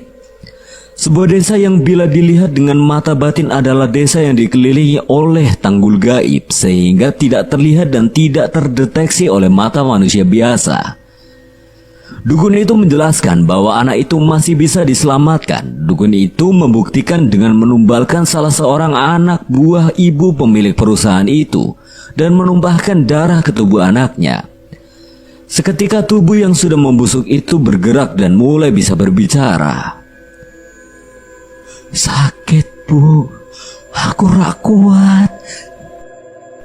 Dukun itu menjelaskan anaknya bisa kembali pulih setelah tumbal ke 100. Setiap darah yang mengalir di tubuhnya akan mengangkat rasa sakit anaknya hingga pulih sepenuhnya.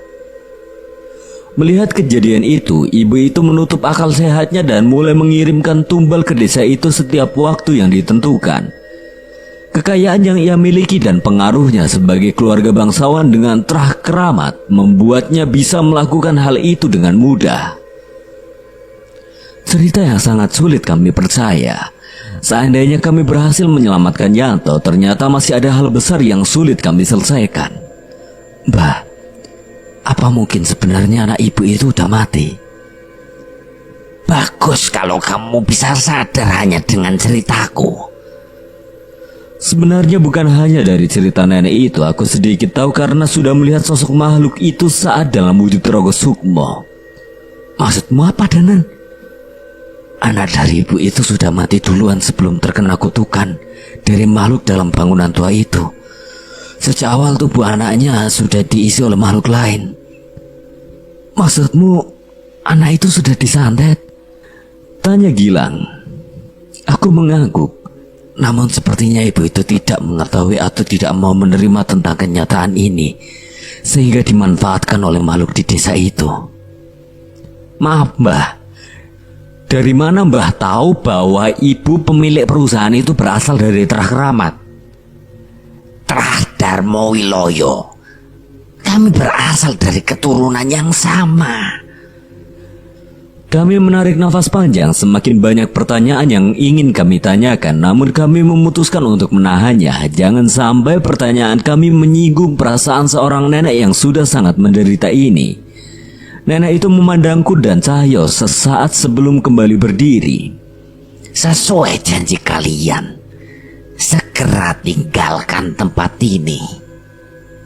Mbah, Apa meneh? iki mbah, gedang goreng karo lemper buatan bule, bener-bener enak. Dicobain yo mbah. Nenek itu membuka kantong kresek yang diberikan oleh Cahyo dengan sebelah tangannya. Entah hanya perasaanku saja atau memang aku benar-benar melihat senyuman kecil dari wajah mengerikan nenek itu. Tinggal di hutan sendirian bukan perkara yang mudah. Entah kapan nenek itu terakhir kali memakan makanan sewajarnya selain biji-bijian dan umbi-umbian yang ada di sekitar tempat ini. Dang Lungo, ingat, jangan mati. Setelah nenek itu pergi, kami berjalan ke arah yang ditunjukkan, arah sebuah desa yang disebut dengan nama Desa Tanggul Mayit. Namun sebelum jauh meninggalkan sisi hutan tempat nenek itu berada, samar-samar aku merasakan keberadaan sosok makhluk yang memperhatikan kami. Kami yang merasakan hal itu segera menoleh ke belakang dan dari jauh terlihat sosok bayangan menyerupai sebuah boneka kayu yang melayang di antara pepohonan. Namun saat kami melihatnya dengan lebih jelas, sosok itu menghilang tanpa petunjuk apapun. Sudah Danan, kita fokus menolong Yanto dulu. Aku setuju dan segera meninggalkan tempat itu. Mungkin keberadaan makhluk ini yang membuat tidak ada demit alas lain di sekitar tempat ini. Dan mungkin makhluk itu juga yang menyebabkan kematian orang-orang sakti yang datang ke tempat ini seperti ucapan sopir bis tadi. Tidak butuh waktu lama hingga kami sampai di tempat yang kami tuju. Tidak perlu waktu lama untuk mengetahui kengerian dari tempat ini. Saat ini dari jauh sudah terlihat sebuah bangunan besar di tengah desa. Tertutup rapat dengan sekumpulan wanita aneh berpakaian kebaya mengelilingi tempat itu. Jadi Yanto ada di bangunan itu? Gilang mengangguk. Ia sudah bersiap melihat pemandangan ini lagi, tetapi tetap saja ia tidak akan terbiasa. Aku melihat sekeliling mencari apa yang diceritakan nenek tadi, sebuah tanggul yang konon menyembunyikan desa ini dari mata manusia biasa. Danan, kamu lihat itu? Dari sana terlihat seorang kakek tua yang berjalan terseok-seok dengan parang di lengannya. Di sebelahnya ada seorang wanita muda yang berjalan tanpa ekspresi. Itu kakek yang memenggal salah satu teman kami di hutan kemarin. Sayangnya bukan itu yang kami khawatirkan, melainkan sekumpulan makhluk yang mengikuti kakek itu dari belakang. Sekumpulan makhluk yang berjalan tanpa kepala dengan jumlah yang tidak dapat kami pastikan. Kalau dari cerita Mas Gilang, bisa jadi mereka adalah roh orang-orang yang dijadikan tumbal oleh kakek itu. Sudah mati pun masih diperlakukan seperti itu. Benar-benar dukun biadab. Entah apa yang kakek itu rencanakan dengan demit sebanyak itu. Satu yang pasti mereka berjalan ke arah bangunan tempat Yanto dan teman-temannya yang lain berada. Apa yang kamu pikirkan apabila melihat sekumpulan makhluk tanpa kepala berjalan memenuhi sebuah desa?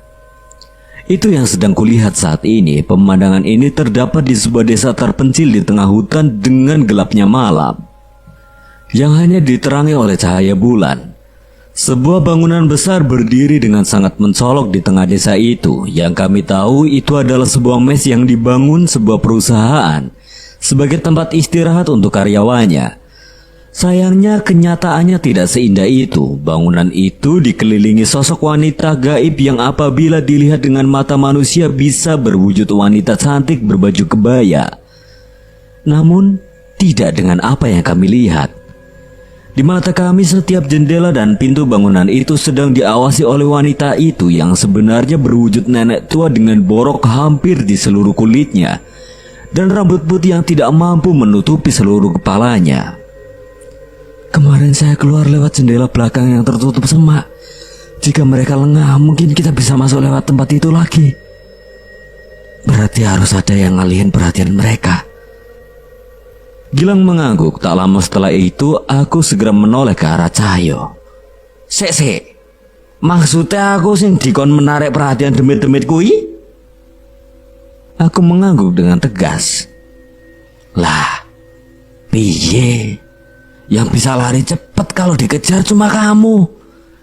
Iya, iya wis. Hati-hati juga kalian di dalam. Juga nggak aman. Kami memperhatikan Cahyo dari jauh yang memutar melewati sisi di mana ia tidak dapat melihat sosok demit-demit tanpa kepala itu. Cahyo memilih sebuah pohon di pinggir desa dan memukul sekuat mungkin hingga suaranya terdengar ke dalam desa. Kliwon, nengendi kowe? Ayo cepet pulang. Di sini serem. Banyak demit. Mendengar suara teriakan itu, semua makhluk yang mengelilingi bangunan menoleh mencari arah suara Cahyo. Aku dan Gilang mengambil kesempatan itu untuk menyelinap melewati belakang rumah-rumah kayu menuju jendela yang tertutup semak di belakang mes. Perlahan kami memasuki bangunan itu dengan hati-hati tanpa mengeluarkan suara sedikit pun. Sebuah bangunan tua namun sangat terawat. Sekilas aku berpikir apabila semua orang yang memasuki tempat ini menjadi tumbal, lantas siapa yang merawat tempat ini? Aku mengikuti Gilang yang berjalan perlahan menuju sebuah ruangan. Kami tahu tidak ada orang di luar ruangan selain kami, namun sesekali kami melihat bayangan yang melintas dari sudut-sudut ruangan ini. Yanto, ini aku Gilang, ucap Gilang sambil mengetuk pintu kamar sementara aku mengawasi sekitar. Tak butuh waktu lama hingga pintu itu terbuka. Wajah seseorang yang kukenal mengintip sebelum akhirnya memutuskan untuk membuka pintu itu. Danan, akhirnya, ucap Yanto dengan wajah yang cukup pucat. Wajar saja, ia sudah 2 malam terkurung di bangunan ini bersama dengan berbagai teror yang mengejarnya. Dengan segera beberapa orang yang terkurung di bangunan itu terbangun dari tempatnya dan berdiri menghampiri kami. Gilang membuka tasnya dan mengeluarkan beberapa makanan kecil yang tadi ia beli di terminal. Ini dimakan dulu, seadanya ya. Habis ini kita cari jalan keluar dengan bantuan Mas Danan. Yanto, sana isi perut dulu. Habis ini kita bahas rencana kita. Namun bukannya mengikuti yang lain, Yanto malah mengajakku menghampiri ke sudut ruangan. Terlihat seseorang sedang terbaring terikat dengan tatapan mata yang aneh. Dia Dadang. Kemarin dia sempat kerasukan. Dia sudah mendapatkan kesadarannya, namun sepertinya sesuatu masih menguasai tubuhnya. Perlahan aku menghampiri pria itu dan memeriksanya dengan melepas ikatannya. Kang Dadang. Pria itu mencoba menolehku, namun sepertinya tubuhnya terlalu kaku untuk bergerak. Mas, apa aku masih bisa hidup? Aku menyentuh dahinya dan sedikit memberinya senyuman sekedar untuk menghiburnya. Yanto, kamu mundur dulu. Baca doa sebisanya bersama yang lain. Aku mengambil sebotol air putih yang ada di tasku dan membacakan sebuah doa. Saat itu samar-samar aku melihat bayangan sosok makhluk berambut panjang tak jauh dari tubuh Kang Dadang berbaring. Tak mau melakukan kesalahan, aku merapalkan ajian pelindung batin untuk ruangan ini, agar sesuatu yang merasuki Kang Dadang berhasil keluar. Ya, tidak berpindah ke tubuh mereka yang ada di tempat ini. Ini Kang, diminum pelan-pelan, ucapku sambil meminumkan air yang sudah kubacakan doa kepada Kang Dadang dan membaringkannya kembali. Seketika nafas Kang Dadang kembali teratur dan ia mulai menguasai tubuhnya. Mas, itu Mas, itu yang ngikutin Dadang terus. Kang Dadang sambil menunjuk ke salah satu sudut kamar, wajahnya terlihat sangat ketakutan. Saat itu juga terdengar suara beberapa orang terjatuh di tengah kumpulan teman-teman Yanto. Saat melihat sosok makhluk yang melayang berayun di ujung langit-langit kamar. Setan! Yanto segera membantu orang itu berdiri. Terus berdoa jangan sampai putus, itu bisa melindungi kita. Sosok makhluk berwujud wanita berbaju kebaya yang sudah usang melayang terbalik di langit-langit kamar dengan rambut yang menjuntai hingga menyentuh lantai. Wajahnya yang ternoda oleh darah menatapku dengan penuh amarah. Kualat kowe. Makhluk itu mengancamku dengan mendekatkan wajahnya yang dipenuhi darah yang mengalir dari matanya. Aku membacakan ajian muksa pangreksa yang seharusnya cukup melindungi kami dari niat jahat makhluk ini. Baik sekali kamu mengantar nyawa. Kowe ra ngerti. Siapa yang kamu lawan itu bukan sekedar setan hutan. Nyawaku milik Gusti Kang Maha Kuwasa. Aku tidak akan takut jika yang kulakukan ini adalah hal benar. Belum sempat menyelesaikan seranganku, tiba-tiba terdengar suara jendela dan bangunan rumah digedor oleh sekumpulan orang. Gilang mengintip keluar kamar dan terkaget melihat apa yang ia lihat. Mas Danan, tubuh tanpa kepala itu, mereka sudah sampai ke sini. Mendengar ucapan Gilang, seluruh orang di ruangan menjadi panik. Tubuh tanpa kepala. Kali ini makhluk apa lagi? Jatmiko, tenang. Tenang aja, percaya sama Danan. Aku melihat kecemasan di mata mereka. Seketika aku menarik sebuah keris dari dalam sukmaku, membacakan beberapa mantra dan segera melompat menusukkannya pada tubuh makhluk yang dari tadi merasuki Kang Dadang itu. Ia mencoba menghindar, namun aku berhasil menusukkan kerisku di bahunya. Suara teriakan melengking ke seluruh bangunan hingga terdengar keluar. Entah apa yang terjadi dengan makhluk itu, namun makhluk itu menghilang ke dalam kegelapan. Makhluk itu mati. Aku menggeleng, namun setidaknya rasa keberanian mulai muncul di antara teman-teman Yanto. Terus gimana kita keluar? Enggak, kita bertahan hingga pagi. Melawan mereka di malam hari tidak akan mudah. Setidaknya kita harus menunggu setelah sepertiga malam. Lalu makhluk-makhluk itu? Aku dan Cahyo yang akan menghadapi mereka setelah memasang pelindung di ruang ini. Oh ya Danan, ada jasad yang mengerikan di atas. Aku udah tahu. Jangan mendekat ke sana hingga masalah di luar selesai. Saat itu juga aku membacakan doa-doa, menuliskan beberapa ayat suci di sudut kamar dan memastikan kondisi mereka. Yanto, Mas Gilang, aku titip mereka sebentar lagi. Siap-siap bahaya sebenarnya akan terjadi saat menjelang subuh. Mereka mengerti dengan jelas maksudku dan mengantarkanku keluar kamar. Dari sanalah pemandangan paling mengerikan terlihat. Dari semua jendela sudah bersiaga demit berwujud nenek tua dan tubuh tanpa kepala yang menggedor-gedor bangunan ini. Danan, kamu serius mau ngadepin mereka? Mereka jauh lebih mengerikan dari makhluk yang kita lihat di Merapi dulu. Tenang aja. Kali ini aku tidak sendirian. Tak lama setelahnya terdengar suara dentuman tak jauh dari bangunan ini. Sontak sosok makhluk yang ada di sekitar bangunan segera berbalik ke arah itu. Danan, udah belum? Jangan kelamaan. Terdengar suara teriakan Cahyo dari luar bangunan. Aku hanya menepuk jidat dan menggelengkan kepala melihat tingkah Cahyo. Ya sudah, aku tinggal dulu. Ada yang sudah tidak sabaran. Anehnya tepat saat keluar dari bangunan, aku terjatuh. Sesuatu menekanku, seolah ada perbedaan aliran kekuatan di dalam dan di luar bangunan. Semoga saja ini tidak berarti apa-apa. Bocah brengsek. Siapa kowe? Ucap sesosok kakek tua renta yang menjadi empu dari makhluk-makhluk ini. Ia menggenggam sebuah parang yang sudah penuh dengan karat dan mengacungkannya kepada Cahyo. Aku akan membalas apa yang kalian telah Darmo Wiloyo lakukan pada anggota keluargaku. Saat itu juga aku bingung. Aku segera menghampirinya dan menanyakan maksudnya. Kayak ngomong apa Tanjul? Mboh, wes. Udah biarin gak apa-apa, biar kelihatan keren. Sekali lagi aku tidak bisa menebak tingkah laku Cahyo yang tidak pernah kehabisan akal. Cuy, bocah ingusan kaya kowe mau balas dendam? Ojo ngimpi kowe. Saat itu juga ia memerintahkan seluruh demit yang berada di bawah kuasanya untuk menghampiri kami.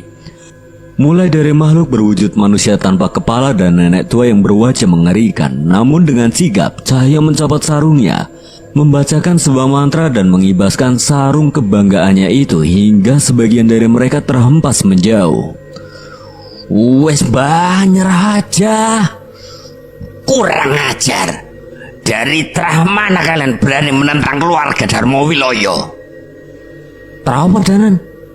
Pakai terahmu. Gimana? Amit-amit. Terah Sambara itu isinya orang ganteng, gak cocok sama kamu. Asemi? Maksudmu aku gak ganteng ngono? Ingat, namaku kakek POT. Saya Panjul dari Trah Rojo Bedes. Jangan sombong bocah. Sang kakek melepaskan baju lusuhnya dan melemparkannya ke tanah. Ia tertawa cekikikan memamerkan gigi-giginya yang hitam dan memanggil salah satu wanita berwujud nenek tua yang merupakan pengikutnya. Dengan sebuah tatapan nenek tua itu berlutut di kakinya. Seketika ia menjambak rambut putih nenek itu dan menebas lehernya hingga terpisah dari tubuhnya. Elakalah, ongedan.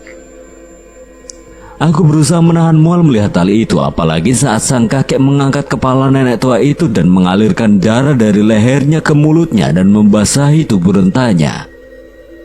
Seketika kekuatan hitam mengalir dari dalam tubuh kakek tua itu. Makhluk-makhluk di sekitarnya pun menyingkir ketakutan saat merasakan hawa mengerikan yang muncul dari tubuh kakek itu. Ajian Gede Demit, hati-hati Cahyo, dia bukan manusia lagi. Atau mungkin memang sejak awal dia sudah bukan manusia. Saat itu juga aku dan Cahyo segera melangkah mundur. Sayangnya kami terlambat. Tiba-tiba sebuah sabetan parang sudah menyayat punggung Cahyo tanpa dapat kami lihat. Cahyo, mundur! Ucapku sambil menarik Cahyo dan mencabut keris Raga Sukma bersiap memantau ke segala arah. Kami tidak melihat keberadaan kakek itu, namun dari kegelapan kami melihat pergerakan dan setiap kami menoleh sosok itu segera menghilang. Sial, demit-demit ini memang receh. Tapi siapa sangka mereka hanya mangsa untuk dukun tua itu. Pulihkan dulu kamu, biar aku yang menahan dukun itu. Cahyo mengambil posisi meditasi dan membacakan mantra penyembuh untuk memulihkan lukanya, sementara aku berusaha melindunginya. Entah kakek itu tidak hanya bertambah kuat, tapi seolah ia bisa melintasi suatu dimensi dan muncul di titik buta kami. Beberapa kali aku membaca posisinya dan mencoba menahan serangannya, namun tetap gagal sehingga beberapa luka sayatan kembali mengisi tubuhku dan Cahyo.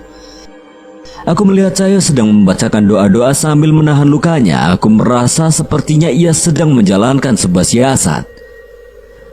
Kamu punya keris pusaka yang hebat, tapi itu hanya menjadi sampah di tangan bocah sepertimu. Kata-kata kakek itu berhasil membuatku kesal. Sebenarnya aku ingin menggunakan kekuatan keris ini saat terdesak saja. Aku memperhatikan dengan baik arah kemunculan kakek itu dan sesuai dugaan ia akan muncul dari sisi kanan Cahyo dengan menyabetkan parangnya.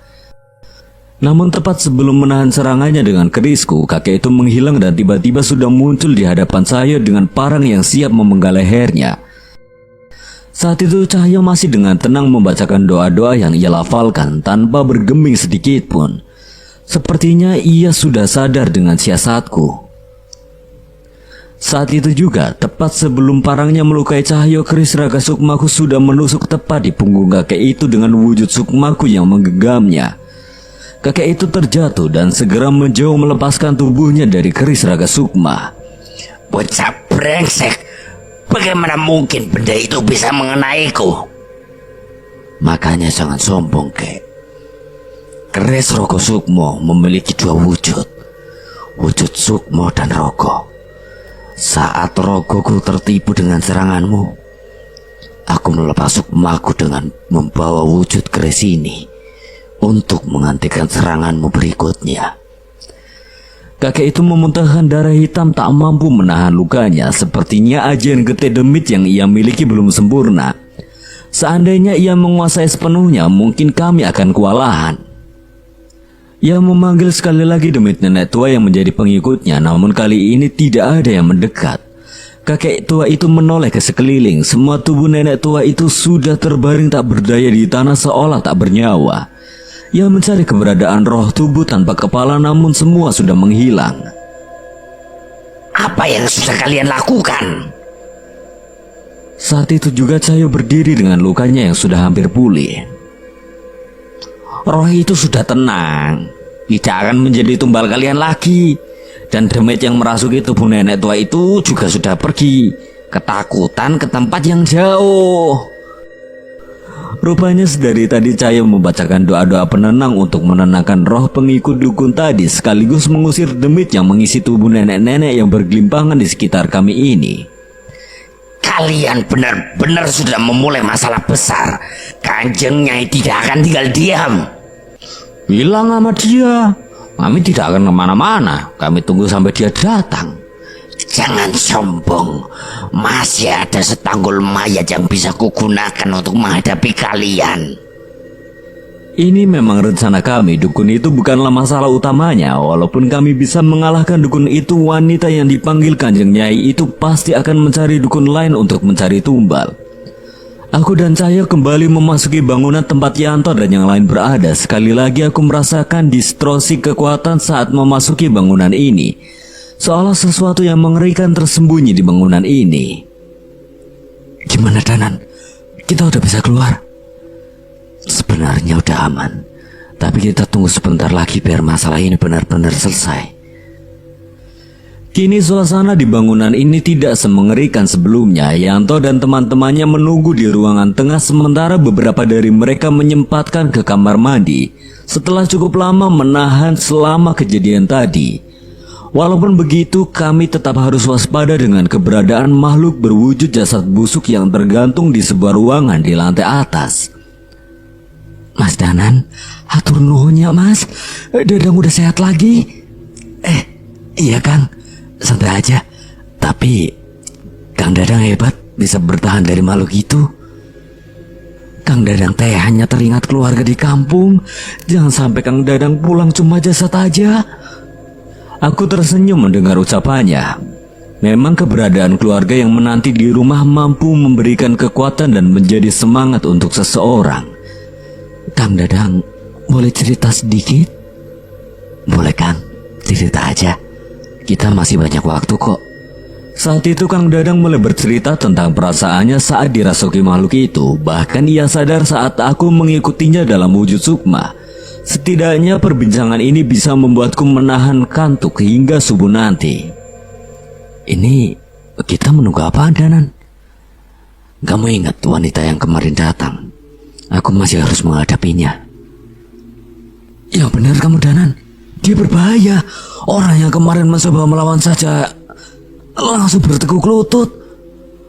Aku menghela nafas. Sepertinya Yanto lupa saat itu aku juga ada di sana dalam wujud sukma. Tenang Yanto, kalau kita tidak menyelesaikan masalah dengan orang itu, kalian juga belum tentu bisa pergi dengan selamat. Sepertinya ia mengerti. Sementara Gilang membantu Cahyo merawat lukanya, aku dan Yanto sedikit bernostalgia dengan masa lalu kami saat masih satu kampus di Jogja. Ia juga bercerita soal Rama yang sudah mendapat pekerjaan tetap namun masih sering mengajaknya melaksanakan hobi mereka untuk mendaki gunung. Beberapa menit menjelang subuh, terdengar suara sebuah mobil terparkir di depan mes tak jauh dari jasad nenek tua itu bergelimpangan. Saat ini aku dan Cahyo sudah bersiap di dalam bangunan menyambut kemunculan seorang wanita berumur yang sangat menawan yang kami tahu dengan jelas betapa berbahayanya dia. Seorang pria keluar dari pintu supir, berlari ke arah samping dan membuka pintu dengan hati-hati. Cantik. Kami tahu umur wanita itu pasti sudah hampir 2 kali umur kami. Namun tidak ada yang bisa membantah kecantikan dan keanggunan dari wanita itu. Rambutnya disanggul dengan menawan. Kebaya yang ia gunakan pun terlihat mewah walaupun tanpa perhiasan yang mengelilinginya. Danan, jaga kesadaranmu. Aku mengangguk. Aku bukan hanya sedang mengagumi kecantikan wanita itu. Saat ini aku sedang mencari keberadaan sesuatu yang membuat wanita itu begitu berbahaya. Panggil dukun tidak berguna itu. ucap wanita itu pada supir yang tadi mengantarnya. Tanpa bertanya sedikit pun pria itu segera merunduk dan masuk ke dalam hutan.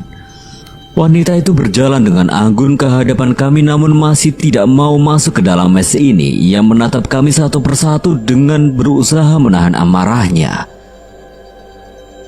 Jadi kalian pembuat onarnya?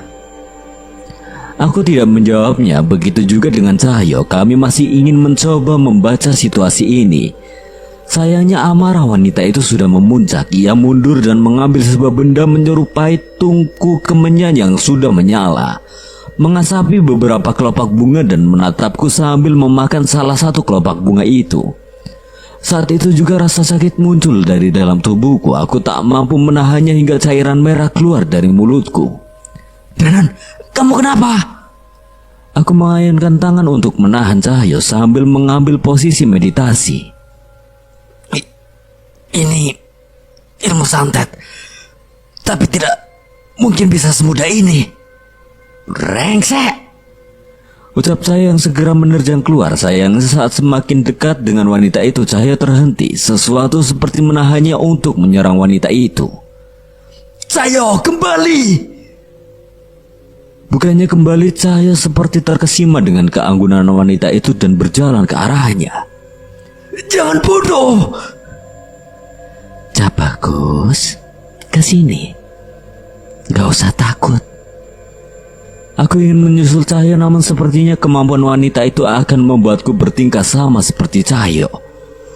Wanasura, bawa Cahyo kembali! Kali ini aku memisahkan sebagian sukmaku dan berteriak berharap Wanasura yang berada di dalam tubuh Cahyo mendengarku. Beruntung sebelum sempat menyentuh wanita itu, suara auman terdengar ke seluruh desa. Cahyo terhenti dan tubuhnya seperti terpental ke arah bangunan mes. Dengan segera aku menarik Cahyo dan membawanya kembali ke bangunan ini. Cahyo, sadar! Cahyo yang sudah tersadar menepis tanganku dan berusaha membangunkan tubuhnya. Iyo wes, aku ranyong no kekuatan koyo ngono. Kami kembali bersiaga, entah bagaimana cara kami bisa selamat dari wanita ini. Namun sepertinya aku menyadari keanehan pada mustika yang ia kenakan di lehernya. Dari jauh kami melihat wanita itu masih berusaha tersenyum dan menatap kami. Kali ini ia mengambil sebuah kelopak bunga lagi dan memakannya. Saat itu sekali lagi aku merasakan seperti ada sesuatu yang membakar bagian dalam tubuhku. Hingga sekali lagi aku memuntahkan darah dari mulutku. Wanita tengek, hentikan!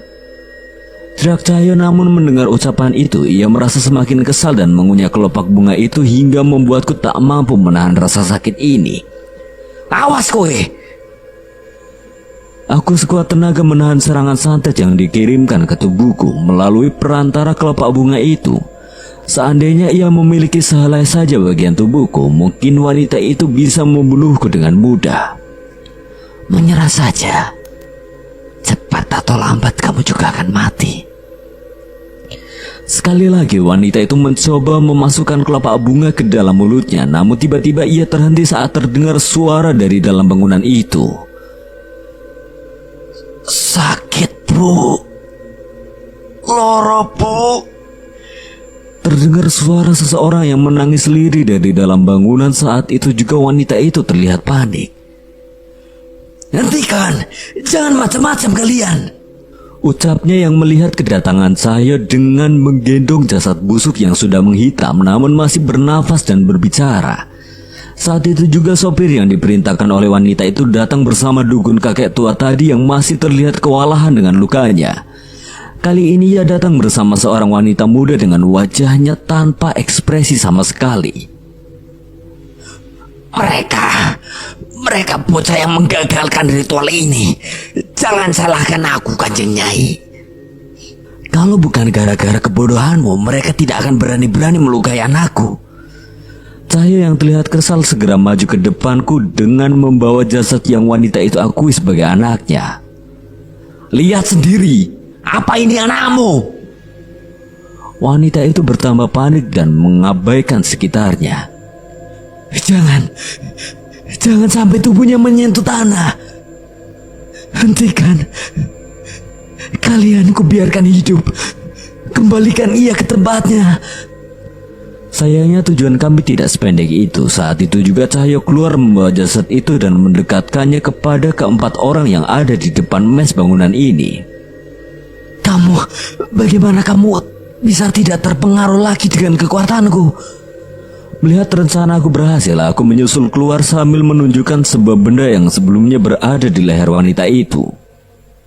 Mustika ini kan sumber kekuatanmu. Ucapku yang berhasil menyelinap dengan wujud sukmaku dan mengambil benda berbentuk liontin batu yang dihiasi ornamen kuning dengan ukiran Jawa. Kanjeng Nyai, mereka sudah keterlaluan. Pinjamkan aku pusaka warisanmu biar ku habisi mereka semua. Tak banyak bicara, Kanjeng Nyai melepaskan sebuah cincin dengan batu berwarna hitam dan memberikannya kepada kakek tua itu tanpa melepaskan pandangannya dari Cahyo. Habis kau bocah. Kakek itu mengenakan cincin itu pada salah satu jarinya dan membacakan sebuah mantra berbahasa Jawa kuno. Saat itu juga jari tempatnya meletakkan cincin itu menghitam seperti membusuk, dan sebagai gantinya sesosok makhluk muncul dari tubuhnya. Sosok makhluk yang tingginya hampir sepohon kelapa dengan tubuh yang terlihat kurus kering dan dipenuhi sisik aneh. Jadi itu ingon keluarga Darmo Wiloyo. Wanasura! Seketika sosok roh kera raksasa berdiri di belakang Cahyo dengan aura yang mengerikan. Saat itu juga dukun tua itu menjadi gentar. Aku segera maju ke tengah-tengah mereka dan menghadapi wanita tadi. Sekarang terserah kalian. Kita akan menyelesaikan ini dengan pertumpahan darah atau mendengar semua ucapanku dulu. Apa mau kalian? Sudah jelas. Hentikan apa yang selama ini kalian lakukan. Pemilik jasad ini sudah mati. Hentikan omong kosong kalian. Anakku masih hidup. Kali ini Cahyo yang sudah emosi menjatuhkan tubuh jasad itu ke tanah. Seketika jasad itu meronta kesakitan dan berjalan merayap ke wanita itu. Bu, tolong bu, sakit. Wanita anggun yang dipanggil Kanjeng Nyai itu segera menghampiri makhluk itu dan berusaha memeluknya. Biadab kalian. Apa salah keluarga kami dengan kalian? Buka matamu dan perhatikan ini. Aku berjalan ke arah jasad itu sambil memberi isyarat pada Cahyo untuk memperhatikan dukun itu. Dengan menggenggam keris Raka Sukma, aku membacakan sebuah doa dan menorehkan ujungnya ke bagian leher makhluk itu. Dari jauh aku melihat raut muka panik di wajah dukun itu. Tidak mungkin kau tidak tahu tentang benda ini.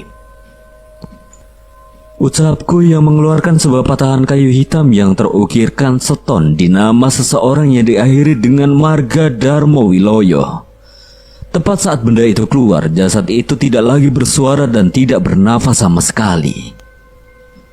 Apa yang kalian lakukan? Ucap wanita itu yang mulai menangis dengan histeris sambil memeluk jasad yang sudah membusuk itu. Yang kutakutkan terjadi, kemungkinan wanita ini sudah tahu mengenai kenyataan ini, namun ia masih belum mau menerimanya dan lebih mempercayai perkataan dukun itu. Harusnya anakmu sudah tenang. Ia sudah mati terlebih dulu dengan santet kiriman seseorang ini. Tak hanya itu, anakmu sudah jauh menderita sebelumnya. Sekali lagi aku membacakan mantra dan mencari beberapa benda dari jasad itu. Paku, pecahan kaca hingga bilah besi tertanam di tubuh itu. Tangisan wanita itu semakin histeris saat menghadapi kenyataan ini. Ia sudah mati, dan tubuhnya diisi dengan sosok yang dikirim oleh seseorang untuk memperdaya kalian. Jangan dengarkan perkataan mereka. Mereka hanya ingin membalas dendam. Tangisan wanita itu terdengar tanpa henti hingga gelapnya malam berganti saat matahari mulai mengintip menerangi desa yang sudah dipenuhi dengan jasad yang bergelimpangan. Ingon yang dipanggil dengan pusaka itu menghilang bersamaan dengan putusnya jari dukun itu yang sudah menghitam. Sudah. Pergi.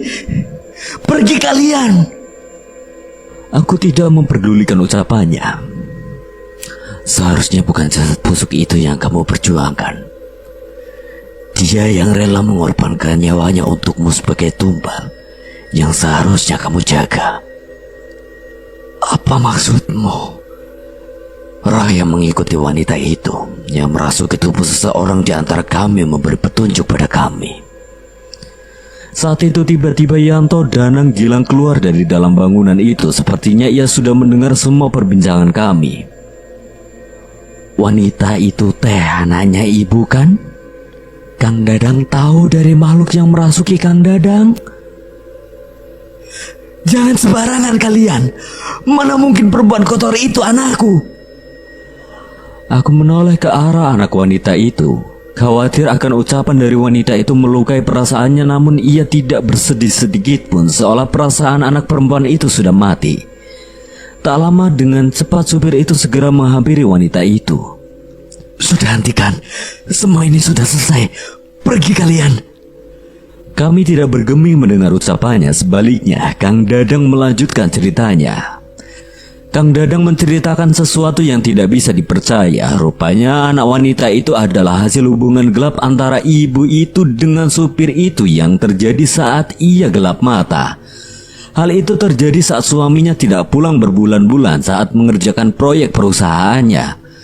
Kanjengnya yang sedang dipengaruhi kekuatan dari mustikanya merasakan nafsu birahinya yang memuncak. Saat itu yang selalu ada di sisinya hanyalah pegawai yang bekerja sebagai supir kepercayaan keluarga yang selalu menemaninya berpergian. Sang pegawai yang selama ini hanya mampu mengagumi kecantikan Kanjeng Nyai tidak mampu menahan permintaan Kanjeng Nyai dan mengiyakan permintaannya untuk memenuhi kebutuhan nafsunya setiap saat ia membutuhkan. Hingga suatu ketika Kanjeng Nyai hamil tanpa sepengetahuan suami dan anaknya yang bekerja di penebangan hutan. Awalnya ia berniat menggugurkan kandungannya, namun pegawainya itu melarangnya dan berjanji akan merawat anak itu sebagai anaknya tanpa harus mengakui Kanjeng Nyai sebagai ibu. Anak itu diberi nama Tika. Ia berhasil menyembunyikan kehamilannya karena suami dan anaknya jarang sekali pulang. Dan penyesalan terbesarnya terjadi saat sebuah radio menceritakan mengenai tragedi yang menimpa seluruh karyawan perusahaan termasuk suami dan anaknya. Mereka mati dengan misterius dengan tubuh yang menghitam dan membusuk. Saat itu ia menangis tanpa henti dan mulai kehilangan akal sehatnya untuk menghidupkan kembali anaknya dan menutupi penyesalannya. Awalnya ia tidak peduli dengan anak yang ia lahirkan dan menyerahkan sepenuhnya pada supirnya itu. Namun saat dukun itu memberitahu bahwa anak itu berguna sebagai tumbal ke-100, kanjengnya yang mengambil anak itu dan menyerahkannya pada dukun itu. Mendengar Kanjeng Nyai mau mengakuinya sebagai anak dan menyayanginya, apabila ia mau menuruti perintah dukun itu, anak wanita itu menyetujuinya bahkan walau harus mati sebagai tumbal. Supir itu tidak mampu berbuat apa-apa karena menyadari akan kedudukannya dan bahaya yang ia dapat. Kamu tahu apa yang direncanakan dukun itu? Saat tumbal ke-100 ia akan mengisi jasad anakmu itu dengan roh wanita ini. Itu sama saja kamu sudah membunuh kedua anakmu. Mendengar ucapanku seketika wanita itu tertegun dan menghentikan tangisnya. Ia menoleh ke arah dukun itu. Apa benar perkataan bocah ini? Dukun itu tidak menjawab, sebaliknya ia mundur dan mencoba berlari meninggalkan kami. Cahyo yang dari tadi mengawasi dukun itu memanggil kekuatan Wanasura di kakinya, melompat mengejar dukun kakek tua itu dan menendangnya hingga terpental. Danan belum selesai ngomong. Sudah Kanjeng Nyai, kita hentikan ini semua, biar Tika saya yang jaga. Tatapan Kanjeng Nyai menjadi kosong dengan sisa riasannya yang luntur sudah membuat wajahnya terlihat menyedihkan. Melihat emosinya mulai mereda, aku mulai mencoba mendekatinya dan berkata dengan lebih sopan. Kalau Kanjeng Nyai berkenan, biar kami yang kuburkan jasad anak Nyai dengan layak di sini. Kanjeng Nyai menatap dengan sedih jasad mengerikan itu. Kali ini supirnya memberanikan diri untuk menarik Kanjeng Nyai dan membawanya masuk ke dalam mobil. Ia mengikutinya tanpa berkata sepatah kata pun. Ini Kanjeng Nyai, saya kembalikan benda ini. Dan satu lagi, seandainya masih ada kesempatan, ada seorang nenek tua di hutan barat yang semasa hidupnya tinggal di sana, menjaga hutan itu dari kutukan. Sekarang aku baru ingat, mungkin yang ia jaga adalah anak dan suami Kanjeng Nyai, karena ia juga mengaku sebagai bagian dari keluarga Darmo Wiloyo. Mendengar ucapanku, Kanjeng Nyai menoleh ke arahku sekilas sebelum kembali berjalan memasuki mobilnya. Cahaya matahari pagi mengantarkan kepergian mereka bersama seorang wanita bernama Tika yang selama ini hidup bersama dukun tua. Entah penderitaan apa yang telah ia rasakan hingga ia bisa menurut dan tidak membantah apapun yang diperintahkan padanya seperti itu. Setelah kepergian mobil itu, aku menoleh ke arah dukun tua renta itu. Ia berjalan dengan tergopoh-gopoh sambil mengancam kami. Aku akan ingat kalian keturunan keluarga Trah Rojo Pedes. Akan ku cari seluruh keluarga kalian dan akan ku basmi mereka. Kok bisa wong goblok kayak begitu jadi dukun? Pagi itu kami habiskan dengan menguburkan jasad-jasad yang bergelimpangan di tempat itu. Kami tak berniat melaporkan kejadian ini kecuali memang sudah ada polisi yang mau menginvestigasi ini. Maksudnya kejadian yang berhubungan dengan hal gaib ini. Untungnya semua calon karyawan yang dijebak itu sudah siap saat diminta sebagai saksi seandainya hal itu terjadi. Tapi saat tengah hari terdengar suara bis yang berhenti di depan desa ini. Itu supir bis yang mengantarkan kami kemarin. Loh mas, kok bisa sampai di sini? Ngantar siapa? Ngapunten mas, tadi saya melihat Kanjeng Nyai sudah pergi. Entah saat saya melihatnya saya tidak merasakan perasaan intimidasi seperti sebelumnya. Saat itu saya langsung ingat sama mas-masnya dan segera ke sini. Wah, matur nuwun loh mas. Kita boleh nebeng kan sampai keluar? Ya jelas mas, saya memang berniat menjemput mas-masnya. Justru saya yang berterima kasih. Sepertinya kami sudah tidak perlu takut lagi dengan Kanjeng Nyai bila ingin mengundurkan diri. Setelah selesai membersihkan diri, aku, Cahyo dan Yanto segera kembali menaiki bis kembali menuju kota. Dalam hitungan detik Cahyo sudah tertidur saat mendapatkan posisi nyaman di bis itu. Danan, terima kasih banget ya. Aku ngerepotin kamu sampai segininya. Utang nyawa aku sama kalian.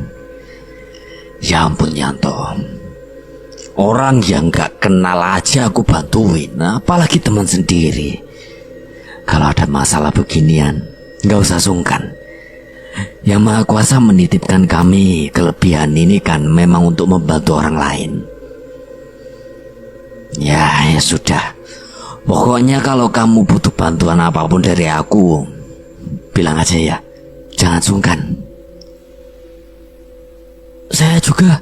Kalau Mas Danan butuh bantuan saya, bilang aja. Ucap Gilang yang duduk di belakangku. Aku tersenyum mendengar ucapan mereka dan mulai mencari posisi nyaman untuk bisa tidur dengan nyenyak seperti Cahyo. Saat melewati hutan di sisi barat yang terdapat bangunan tua misterius itu, aku melihat sebuah benda berbentuk kalung kuningan tergantung di salah satu ranting pohon. Itu adalah mustika yang tadi ku kembalikan kepada Kanjeng Nyai. Saat melihatnya aku tersenyum dan berharap semoga saja nenek tua kemarin bisa menemukan benda ini. Mungkin kami akan memastikannya nanti saat kami sudah siap berhadapan dengan makhluk yang menghuni bangunan tua di tengah hutan itu. Sekian dan terima kasih buat Dioseta yang telah mengizinkan saya membawakan ceritanya. Apabila ada kesalahan atau kekurangan, Kang Selamat memohon maaf sebesar-besarnya. Akhir kata, Kang Selamat pamit undur diri. Wassalamualaikum warahmatullahi wabarakatuh.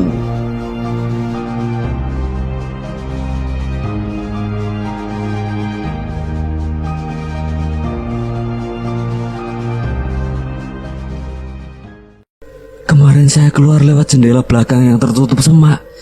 Jika